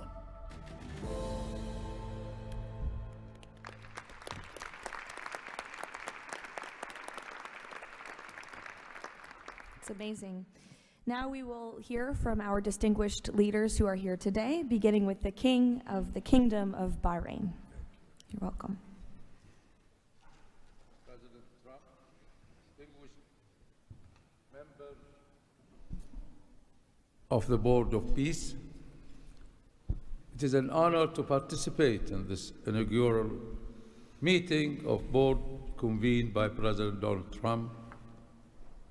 I take this opportunity to extend my heartfelt congratulations on this worthy and timely initiative. The meeting comes during the holy month of Ramadan, where we will pray to Almighty God that our endeavors will bring peace, security, prosperity to the world. As a founding member of the Board of Peace, the Kingdom of Bahrain recognizes and endorses the tremendous potential of this body, the extraordinary drive of its chairman, and his sincere efforts to unify nations in our common objectives. of fostering an enduring peace for the Middle East. We greatly appreciate President Trump's initiative in presenting the Gaza peace plan and establishing this board as a vital platform for dialogue, action, and delivery.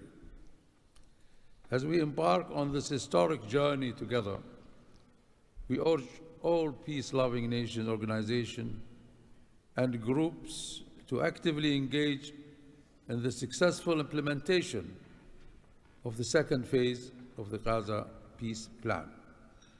This includes ensuring a lasting ceasefire in Gaza, facilitating its reconstruction, and providing hope and new opportunities for the people of Palestine and Israel. This inaugural meeting of the Board of Peace marks an extraordinary and pivotal chance to envision a new future to Gaza, one that emerges from the ruins of conflict to building a landscape of security, aspiration, hope, and opportunity for its people.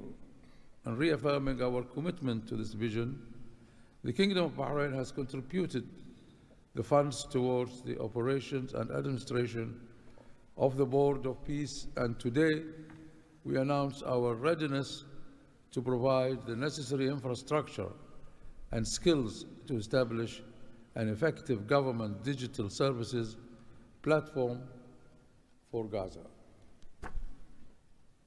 Our decision to join the Abraham Accord and enter into the CETA agreement with the United States reflects our commitment to advancing peace and stability in the Middle East. The United States' historic and ongoing presence in our region has served as a positive force for stability, and we remain dedicated to strengthening our partnership. We look forward with optimism to working with the Board of Peace and all of our international partners who share our ambitions for a brighter future for all. Thank you, Mr. President.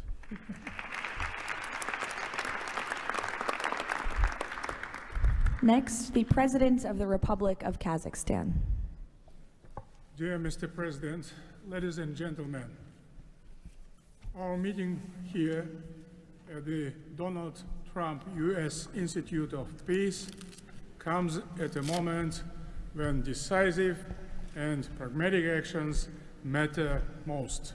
In fact, it's about making durable peace through practical, target-oriented measures, but not through endless conferences with wishful resolutions. Mr. President, your clear vision and far-sighted approach to promoting global peace and stability has inspired my country to join the Board of Peace.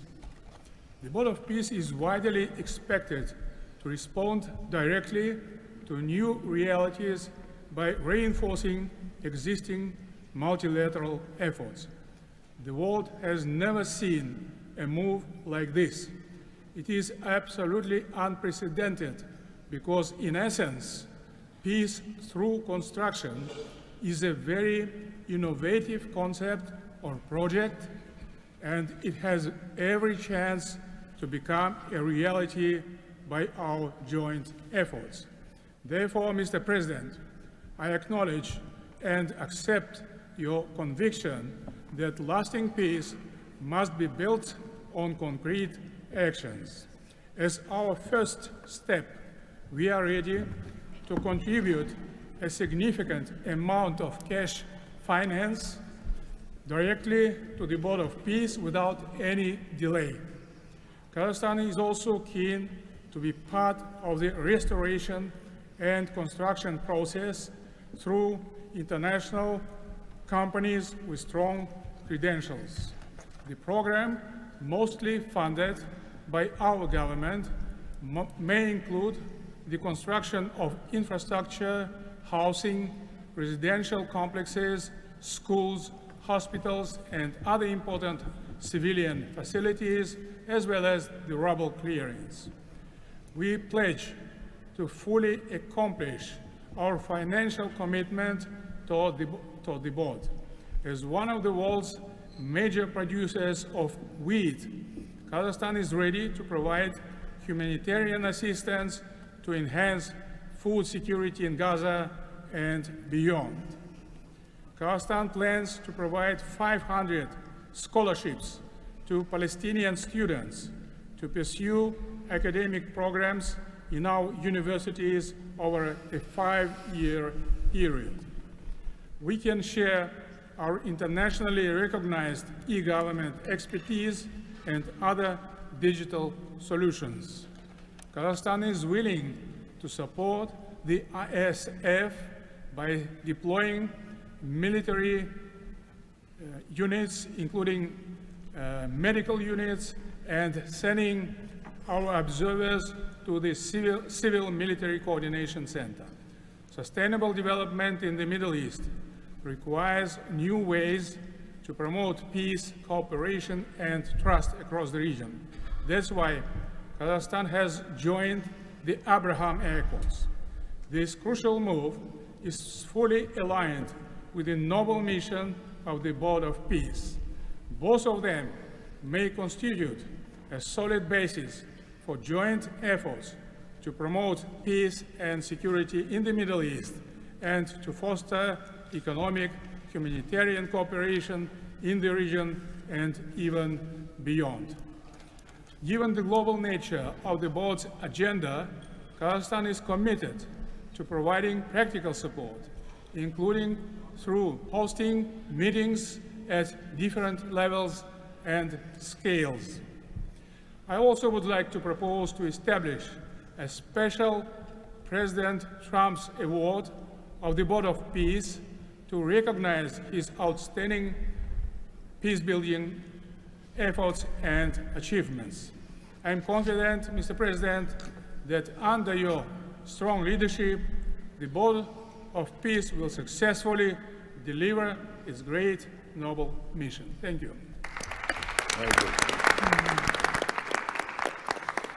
Next, the President of the Republic of Uzbekistan.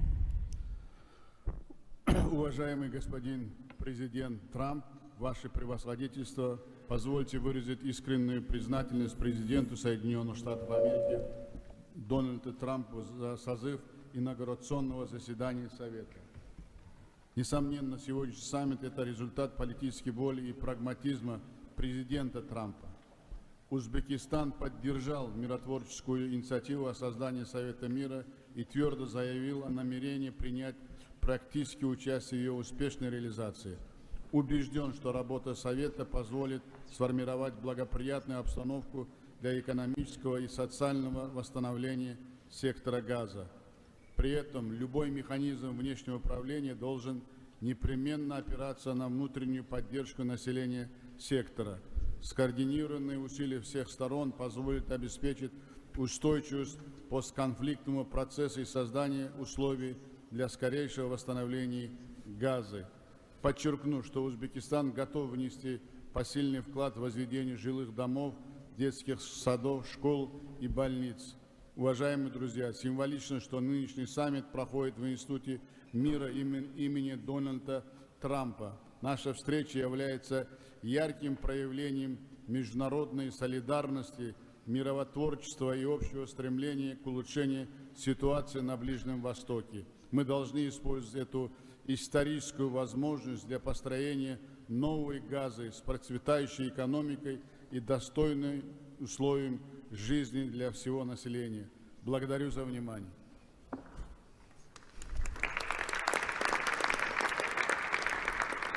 The President of the Republic of Indonesia.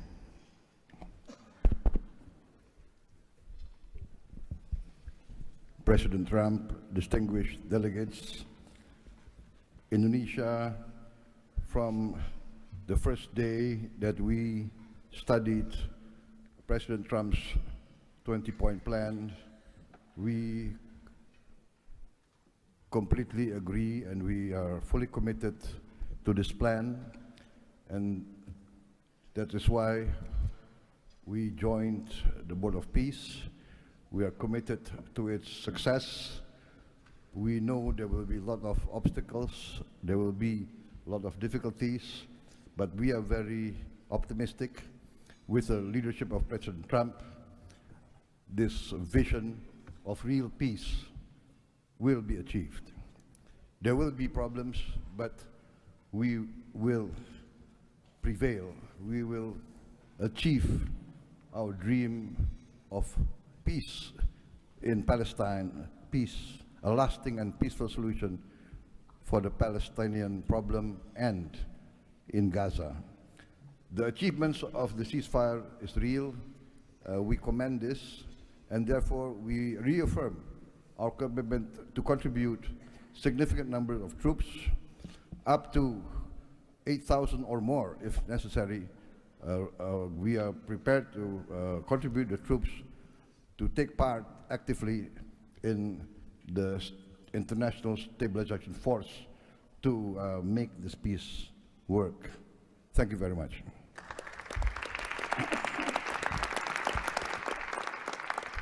The President of Romania. First of all, President Trump, thank you for convening this very important meeting, and thank you for your involvement and leadership for the peace plan in Gaza, a peace plan that have been comprehensive and stable, and also for your efforts and results in other parts of the world. I think everyone desires peace, stability, prosperity in Gaza, but the question is how to act for, and it's why this meeting and this format is important. What Romania can do, first, on the humanitarian situation, we can increase the number of flights in order to extract children with disease and to treat in Romanian hospitals. We've done already, and we can do for 1,000 children and 4,000 family members. Secondly, we had a good expertise in emergency response system like ambulance, fire systems, and we can help in order to rebuild that system, and we can donate some equipment. Third, we are already offering some scholarships for Palestinian students, and we can extend the program, and we can help also to rebuild, refurbish the schools in Gaza. And fourth, I think the most important, we had also some expertise. We can help to rebuild the institutions, like police, like justice, like public administration. We have done that in other parts of the world, so we have some expertise. We can contribute with experts, with trainers, and also it's important to say that we have traditionally good relation with Jewish people and with the Palestinian people, so it will help. So we can count on us. Thank you. The Prime Minister of the Republic of Albania. Thank you for inviting me to be part of this journey, Mr. President. The fully aligned bipartisan vote of support this initiative received in our parliament speaks for itself about how honored Albania is to be a founding member of this new organization. Many in Europe say the Board of Peace is meant to substitute the United Nations. It does not look to me like an attempt to replace the UN, but if it helps shake that agonizing giant and inshallah wake it up, then God bless the Board of Peace. Mr. President, we commend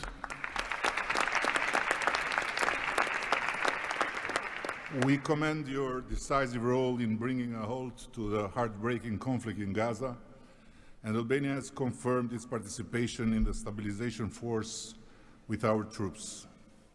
At the same time, I propose that this board invite all countries to contribute directly by building a dedicated public facility for Palestinian children,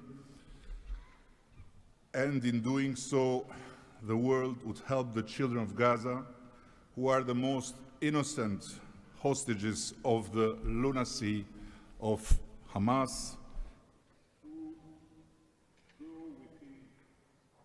to grow within the tangible presence of the largest chain of hands humanity has ever joined together. By not only putting the money, but bringing their own architects in this, so the world will transform an wound of history into an oasis of hope, where compassion takes concrete form and the future is shaped around those who deserve it most, the next generations of Palestinians. Albania will be privileged to stand in that chain. Allow me very briefly to draw your attention to another open conflict closer to home, where President Trump's leadership during his first term brought Kosovo and Serbia closer than ever to a final peace agreement. The president of Kosovo was then brutally prevented from traveling to the White House to sign that agreement in the presence of President Trump. And this was the doing of the very same Sicario prosecutor that went after President Trump himself, and for that became worldwide famous. Today, the Kosovo president have now spent 6 years in pretrial detention before a special court in The Hague, sponsored by several democratic states, some of them present here, that should be shamed of that type of international justice. Just last week, Mr. President, another prosecutor, funded by this great country and its taxpayers, requested 45 years of imprisonment for him, a request that sent shockwave of humiliation through an entire peace-seeking nation. At this moment, only a few months stand between a man who rose from resistance to ethnic cleansing to become a peacemaker and the potentially devastating outcome in a court that has so far failed at every step to uphold the standards of democratic justice. For the sake of God, Mr. President, let's do something before, as you say, very bad things might happen again. And again, thank you so much for including Albania in this noble initiative by bringing close friends of Israel and of the Arab countries. We very much hope to be an added value in your amazing vision.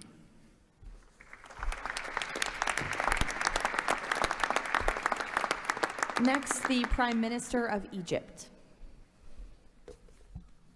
Your Excellency President Donald Trump, distinguished participants, I thank President Trump for convening this meeting. His Excellency's direct involvement and commitment to promoting peace in the region has been instrumental in achieving an end to the conflict in Gaza, which was previously considered unattainable. Egypt supports President Trump's vision to usher in a new era of peace and coexistence among the people of the region, in which the Palestinian people enjoy the rights to self-determination and statehood, in accordance to relevant international resolutions. Egypt also appreciates President Trump's firm position on rejecting the annexation of the West Bank. Egypt supports the mandate of the Board of Peace as the principal framework for governing the transitional period in Gaza. It is necessary to fully empower the National Committee for the administration of Gaza to function effectively from within and throughout the Strip. Also, preserving the institutional and geographical link between the West Bank and Gaza is vital for the Palestinian Authority to eventually resume its role in Gaza. Within the framework of Egypt's support to President Trump's plan, Egypt will continue its effort to train Palestinian police personnel to maintain security within the Strip. Egypt values President Trump's position rejecting the deportation of the Palestinian people from Gaza as reflected in the 20 points plan, and stresses the importance of initiating early recovery projects in the whole of the Strip in a manner that preserves its geographic unity. Let us consider today's meeting as an initial step in advancing these objectives. Again, thank you, Your Excellency President Trump. Thank you. The Prime Minister of the State of Qatar. Thank you. Mr. President, distinguished members of the Board of Peace, thank you for convening this meeting under the banner of peace. Qatar reaffirms its commitment to the Board of Peace as it was committed to the very first day of the mediation efforts.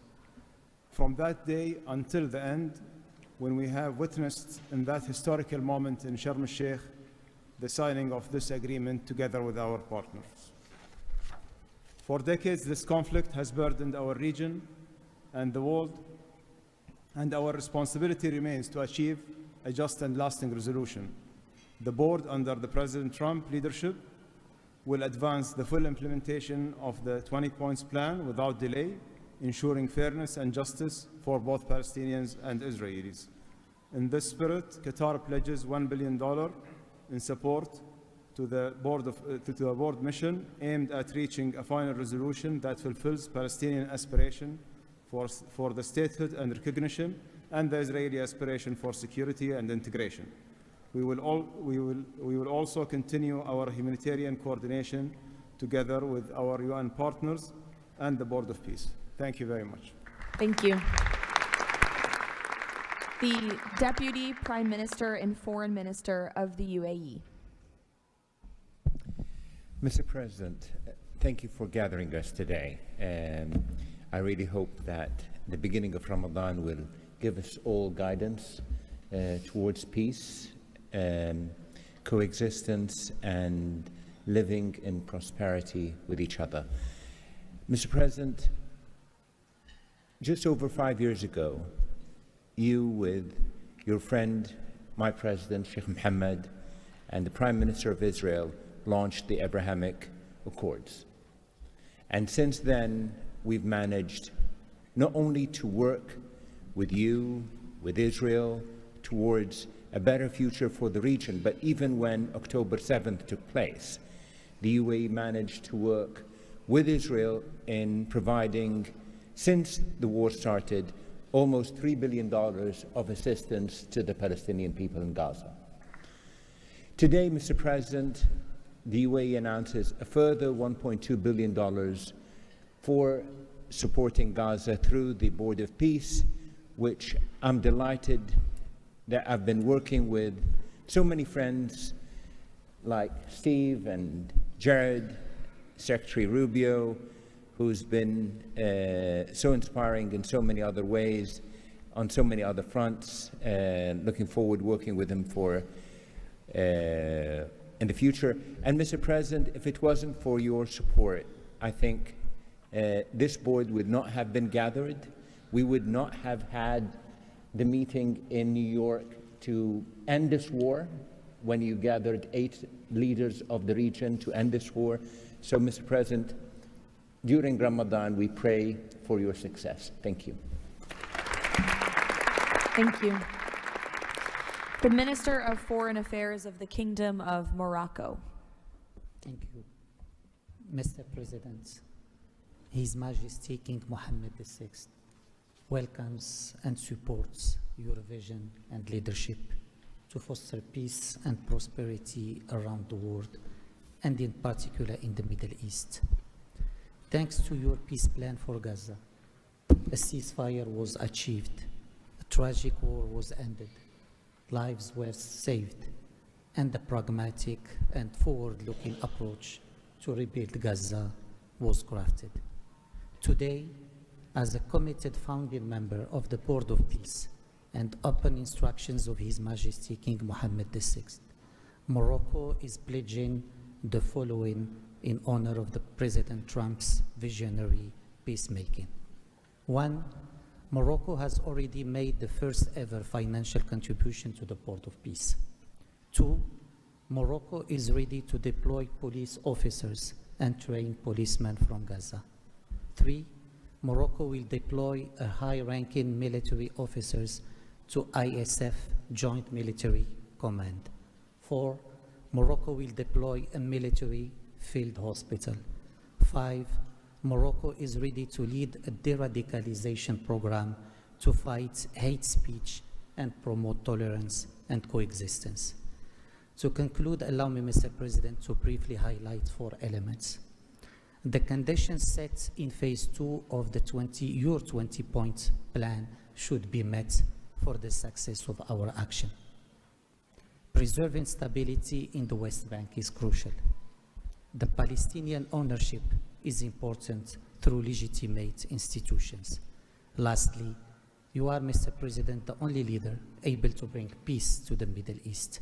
We hope that the stabilization of Gaza will help launching a global and genuine peace process based on the two-state solution. Thank you. Thank you. The Minister of Foreign Affairs of the Republic of Turkey. Mr. President, distinguished participants, after 2 years of immense suffering, ceasefire in Gaza has been achieved thanks to President Trump's personal engagement and our collective efforts. Yet the humanitarian situation remains fragile, and ceasefire violations continue to occur. A prompt, coordinated, and effective response is therefore essential.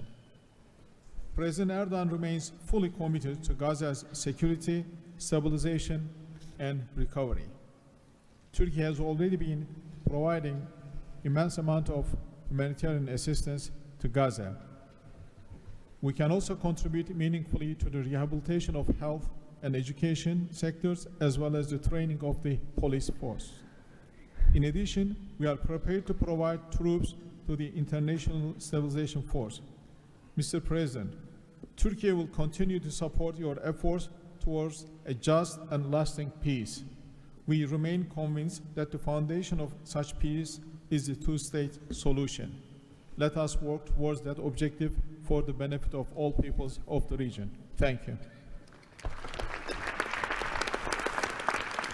The Minister of Foreign Affairs of the State of Kuwait. I'll be delivering my statement in Arabic.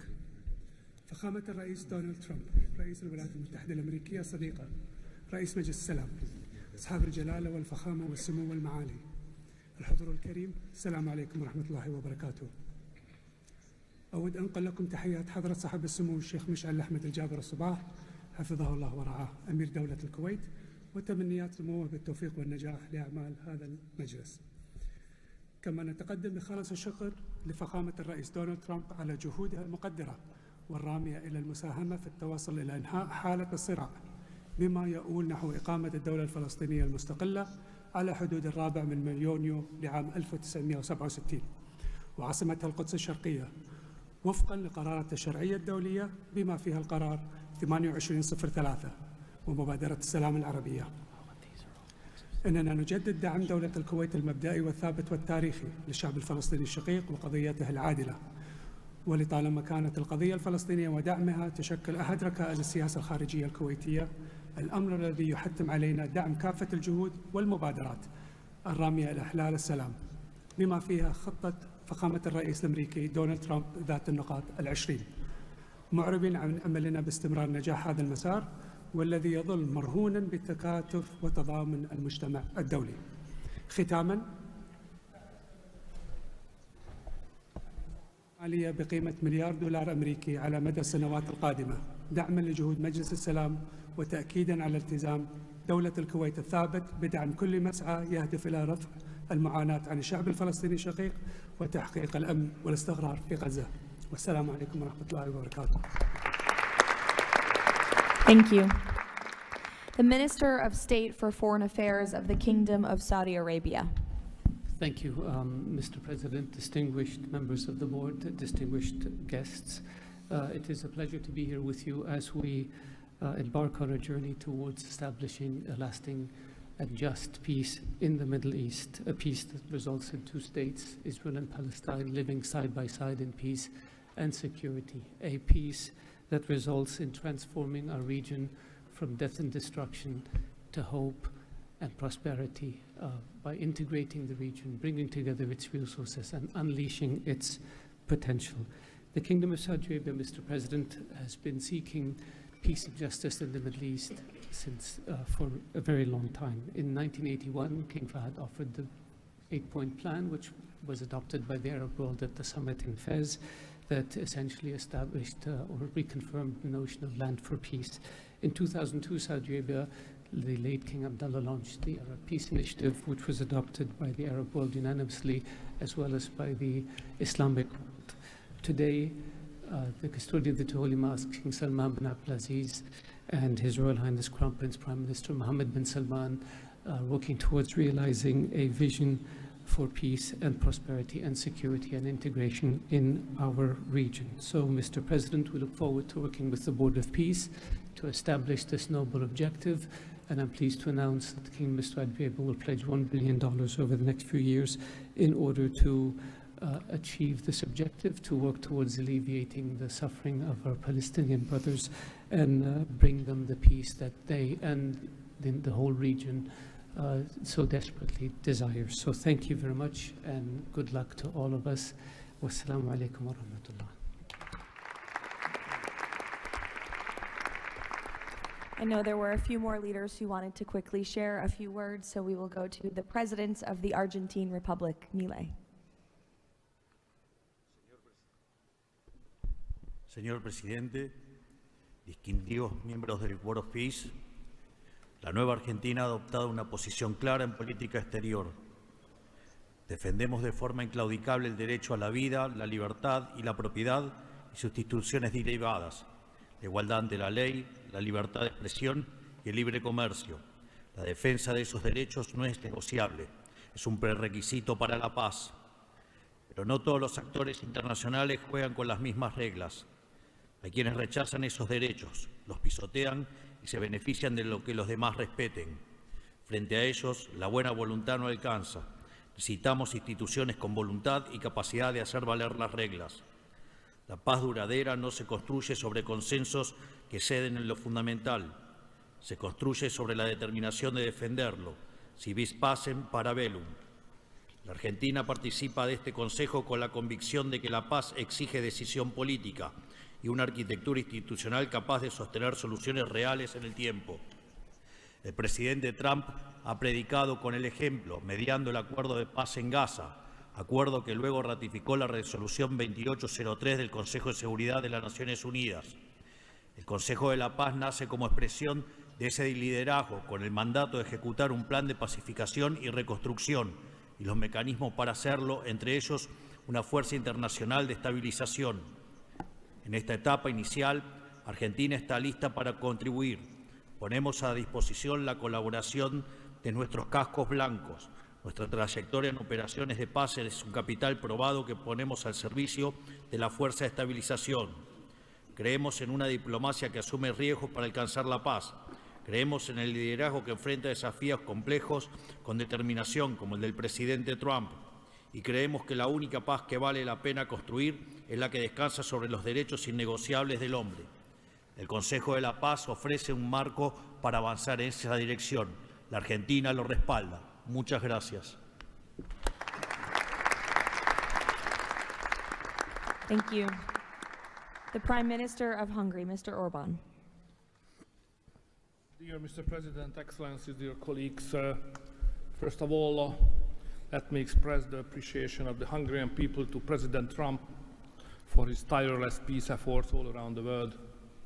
Hungary is the only country to be represented here on the highest level among the founding members from the European Union. I represent a country which has been living in the neighborhood of a brutal war for the last 4 years. We all know this war would not have broken out if President Trump had been in office at that time. However, President Trump's return to office offers a great chance to multiply the peace efforts not only in Gaza, but in Ukraine as well. We in Europe understand clearly that the security situation in the Middle East, and especially in Gaza, has a significant impact on the security of Europe. Therefore, our participation in the Board of Peace is not only based on principle, but also on our own security interest. Let me also share with you that there is serious talks going on in Europe about the Board of Peace and its future role. We understand that during the recent decades, international organizations have failed to fulfill their role to preserve peace and stability worldwide. Therefore, new initiatives are needed to bring forward the issue of peace globally. We are sure that President Trump's initiative to establish the Board of Peace is such a step to the right direction. President, we are proud to be among the founding members, and we are happy to be in such a great company. Thank you very much. Thank you. President Peña of Paraguay, who tapped my shoulder, wants to say a few words. Yes, thank you, Caroline. Thank you, President Trump.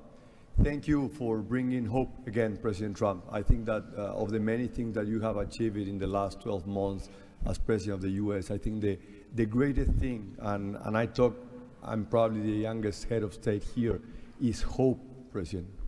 We have lost hope about solving problems for many, many decades. A system that was broken, a system that was not able to bring solutions. Now we're seeing that thanks from your leadership, we are solving the issues. I come from a country that 160 years ago faced extinction. We went to a war against our neighbor and we lost 60% of our territory and 90% of the male population.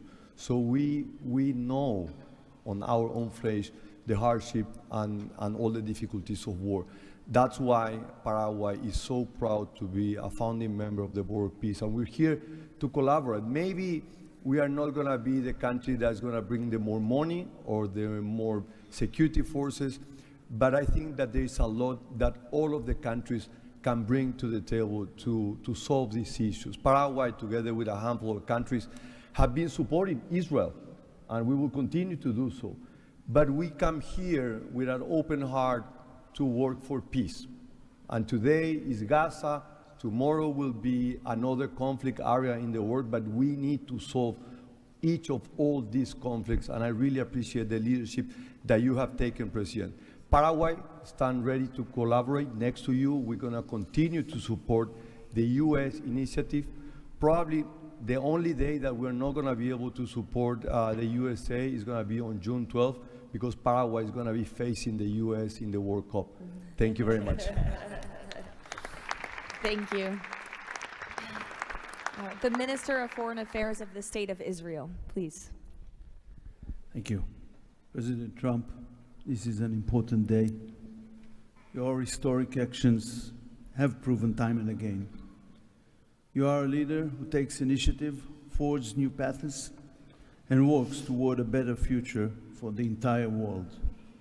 Your visionary leadership, alongside with Prime Minister Netanyahu's resolve, brought all our hostages home from Gaza. Thank you for that. I'm proud to represent here the State of Israel that stood through such a difficult war for 2 years on 7 different fronts, demonstrating resilience and strength. As I stand here, I recall the 925 brave soldiers that gave their lives in a war against pure evil, Hamas, Islamic Jihad, and Hezbollah. These are the best people. To them, we owe our existence and all our achievements. They will not be forgotten. I think of them and their families who paid the heaviest price.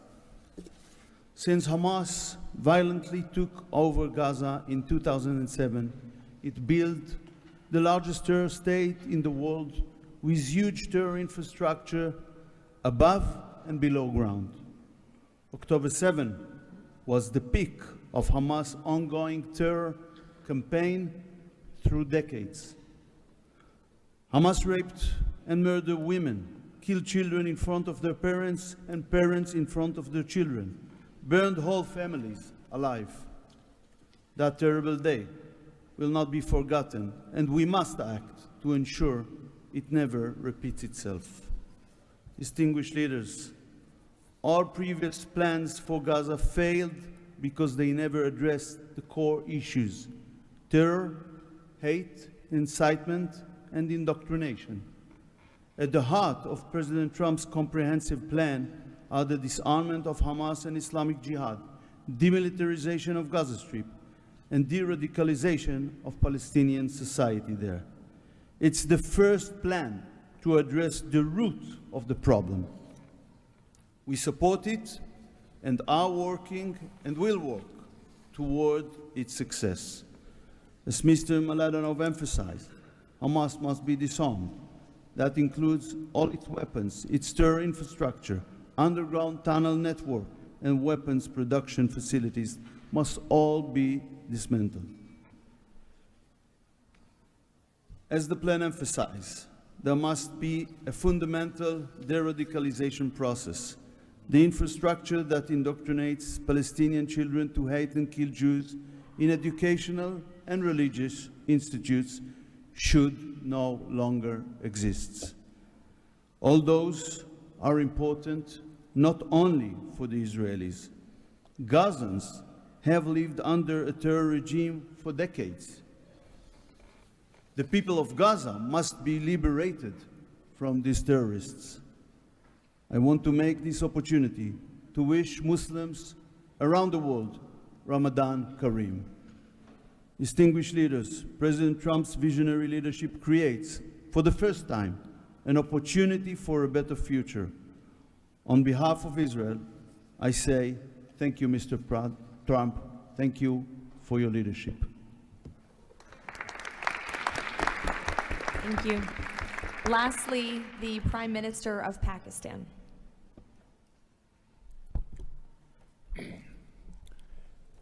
Bismillah ar-Rahman ar-Rahim. Your Excellency, President Donald J. Trump, members of the Board of Peace, distinguished guests, ladies and gentlemen, Assalamu alaikum and a very good morning. It's a great honor, Mr. President, to attend this inaugural Board of Peace meeting in this holy month of Ramadan, and may God reward you and make you successful in your efforts to bring lasting peace in Gaza. Mr. President, we deeply appreciate your unique initiative and your dynamic leadership in advancing peaceful solutions to conflicts across the globe. Your bold diplomacy has surely brought calm to many international serious hotspots. Your timely and very effective intervention to achieve ceasefire between India and Pakistan potentially averted loss of tens of millions of people. You have truly proved to be a man of peace. And let me say, Mr. President, you are truly savior of South Asia.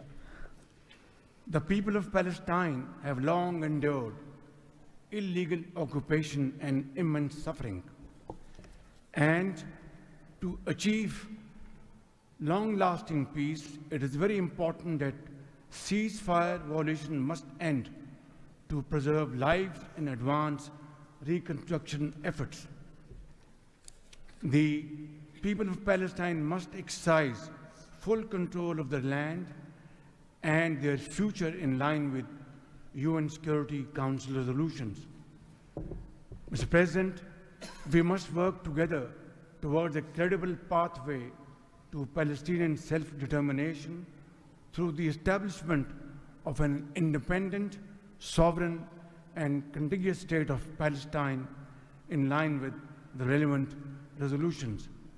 Mr. President, we hope that under your visionary and dynamic leadership, we will ensure a just and lasting resolution to the issue of Palestine. And today is a day which will mark a place in the annals of history that through your efforts, through your untiring support and great efforts,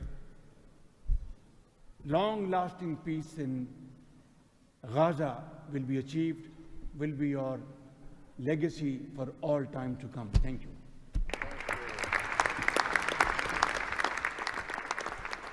Thank you. We will now hear from the president of FIFA, Giovanni, to share more about FIFA's new partnership with the Board of Peace. Thank you, Caroline.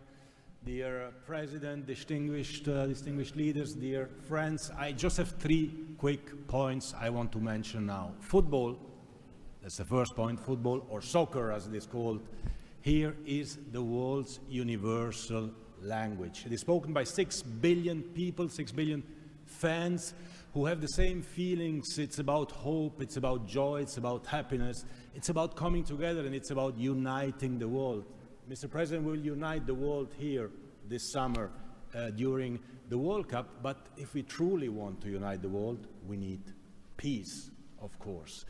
And this brings me to the second point, because today we announce a true partnership between the Board of Peace and FIFA, and I'm very proud and very happy to announce this. After having heard your presentations in Davos, I was feeling that we need to help, we need to do something. Everyone has to support peace. Everyone in this room, Mr. President, everyone outside of this room who would like to be in this room has to support peace as well.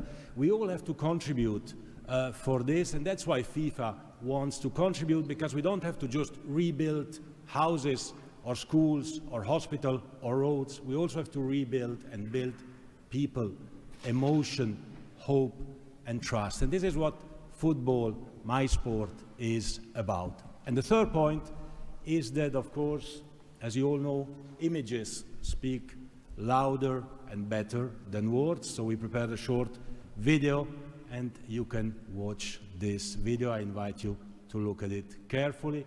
Thank you very much. God bless peace, and God bless the Board of Peace. Ramadan Kareem. Thank you.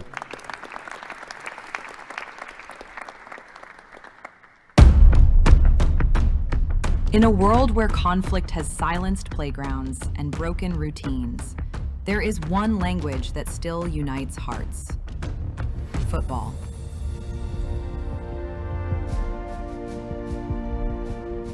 A simple ball, a shared field, a reason to believe again. Today, FIFA and the Board of Peace come together to turn football into a bridge toward peace, dignity, and hope. Through this partnership, a complete football ecosystem will be created. FIFA and the Board of Peace will build football pitches, FIFA arenas, academies, and stadiums. This initiative will support the creation of leagues at youth, amateur, and regional level, strengthening community engagement both on and off the pitch. It will also generate diverse professional opportunities, supporting the development of local talent not only on the field, but across all areas that bring football to life. Football does more than create players and coaches. It rebuilds confidence, restores routine, reopens doors to education, teamwork, and belonging. Local communities take the lead. Parents, teachers, volunteers, youth leaders, all becoming part of a shared mission to heal, to rebuild, to move forward together. Around every pitch, new emotions and long-lasting memories emerge. Community matches, fan gatherings, youth education, and sport programs. New job opportunities appear to become coaches, players, sport doctors, administrators, events organizers. We will create football ecosystem with thousands of people to be involved and engaged constantly. Together, FIFA and the Board of Peace will build, in Gaza, 50 FIFA arena mini pitches, with a cost of around $50,000 per unit. This represents a $2.5 million investment. 5 full-size pitches in 5 different districts at around $1 million per pitch. A FIFA academy with an estimated investment of $15 million. And a national stadium for 20,000 to 25,000 spectators, valued at around $50 million. These investments will create a complete football ecosystem designed to support communities and future generations. FIFA and the Board of Peace, united for football, committed to peace.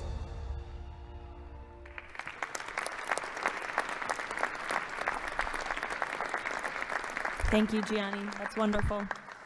In advance of today's meeting, members of the Board of Peace were asked to vote on a resolution establishing the principles of financial integrity and transparency that will guide the board's work, and that resolution has passed unanimously. So now President Trump, as chairman of the board, will sign the resolution in the presence of a quorum of the board.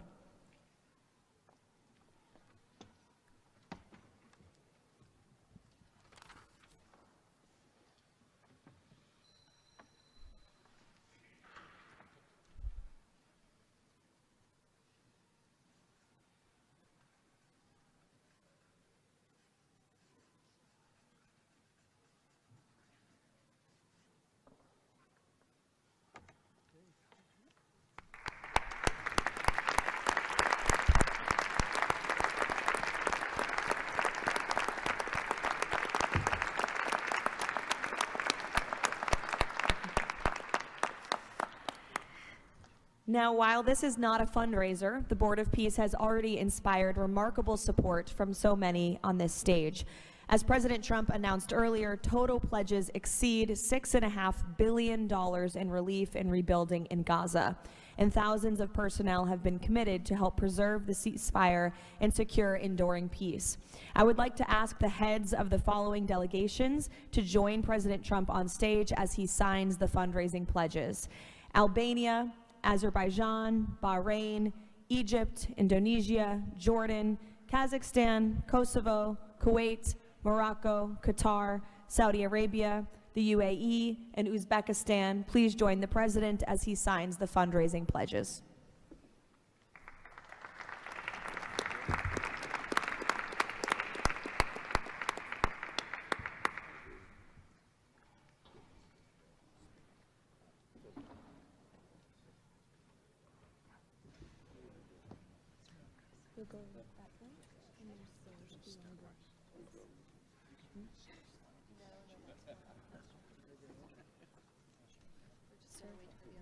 You'll go this way.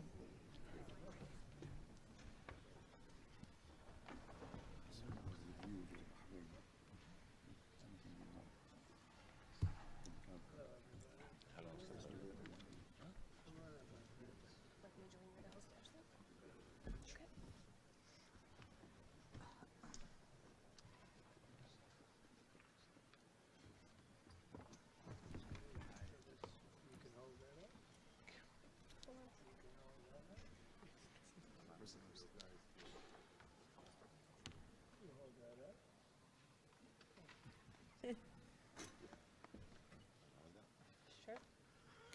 All right.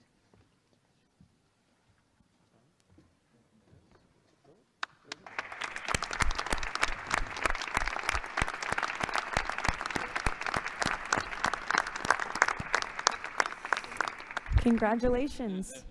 Now, President Trump, if you would like to say a few words to conclude, and then you have the honor of gaveling out the first ever Board of Peace meeting. Well, thank you very much, Caroline. And I will say that this has been, I think, will maybe be one of, if not the most important day of our careers. And we've had some pretty good careers up here, but this is something very special. And we're going to straighten out Gaza. We're going to make Gaza very successful and safe. And we're also going to maybe take it a step further where we see hot spots around the world. We can probably do that very easily. This is a tremendous group of powerful people and brilliant people. And I think that we can do things that a lot of other people would not be able to even conceive of or think of. We will help Gaza. We will straighten it out. We'll make it successful. We will make it peaceful. And we will do things like that in other spots. Spots will come up. Things will happen that nobody's even thinking about now and not even conceivable. But we will take care of a lot of things, and we'll work again with the United Nations and bring it back to health. It needs help. It's got tremendous potential, but it needs a lot of help. And I think we can start with doing that pretty soon, Michael. I think we're going to work on that very strongly.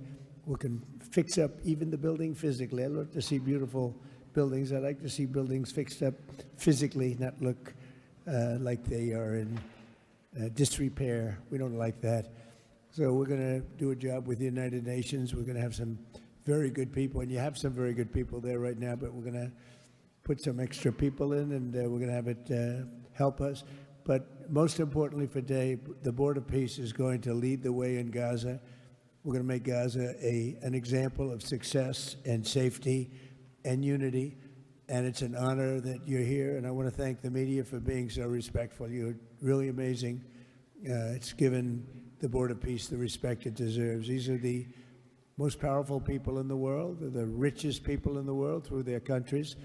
And they have made a tremendous commitment. And the United States likewise has made a tremendous commitment. Thank you to everybody for your involvement. And we look forward to working with you over the years for many, many reasons, many very, very good humanitarian reasons. Thank you all. Thank you very much. Thank you. Thank you, Mr. President. Thank you. Thank you, everybody. Ready? Thank you. We'll take it with us. Thank you, everybody.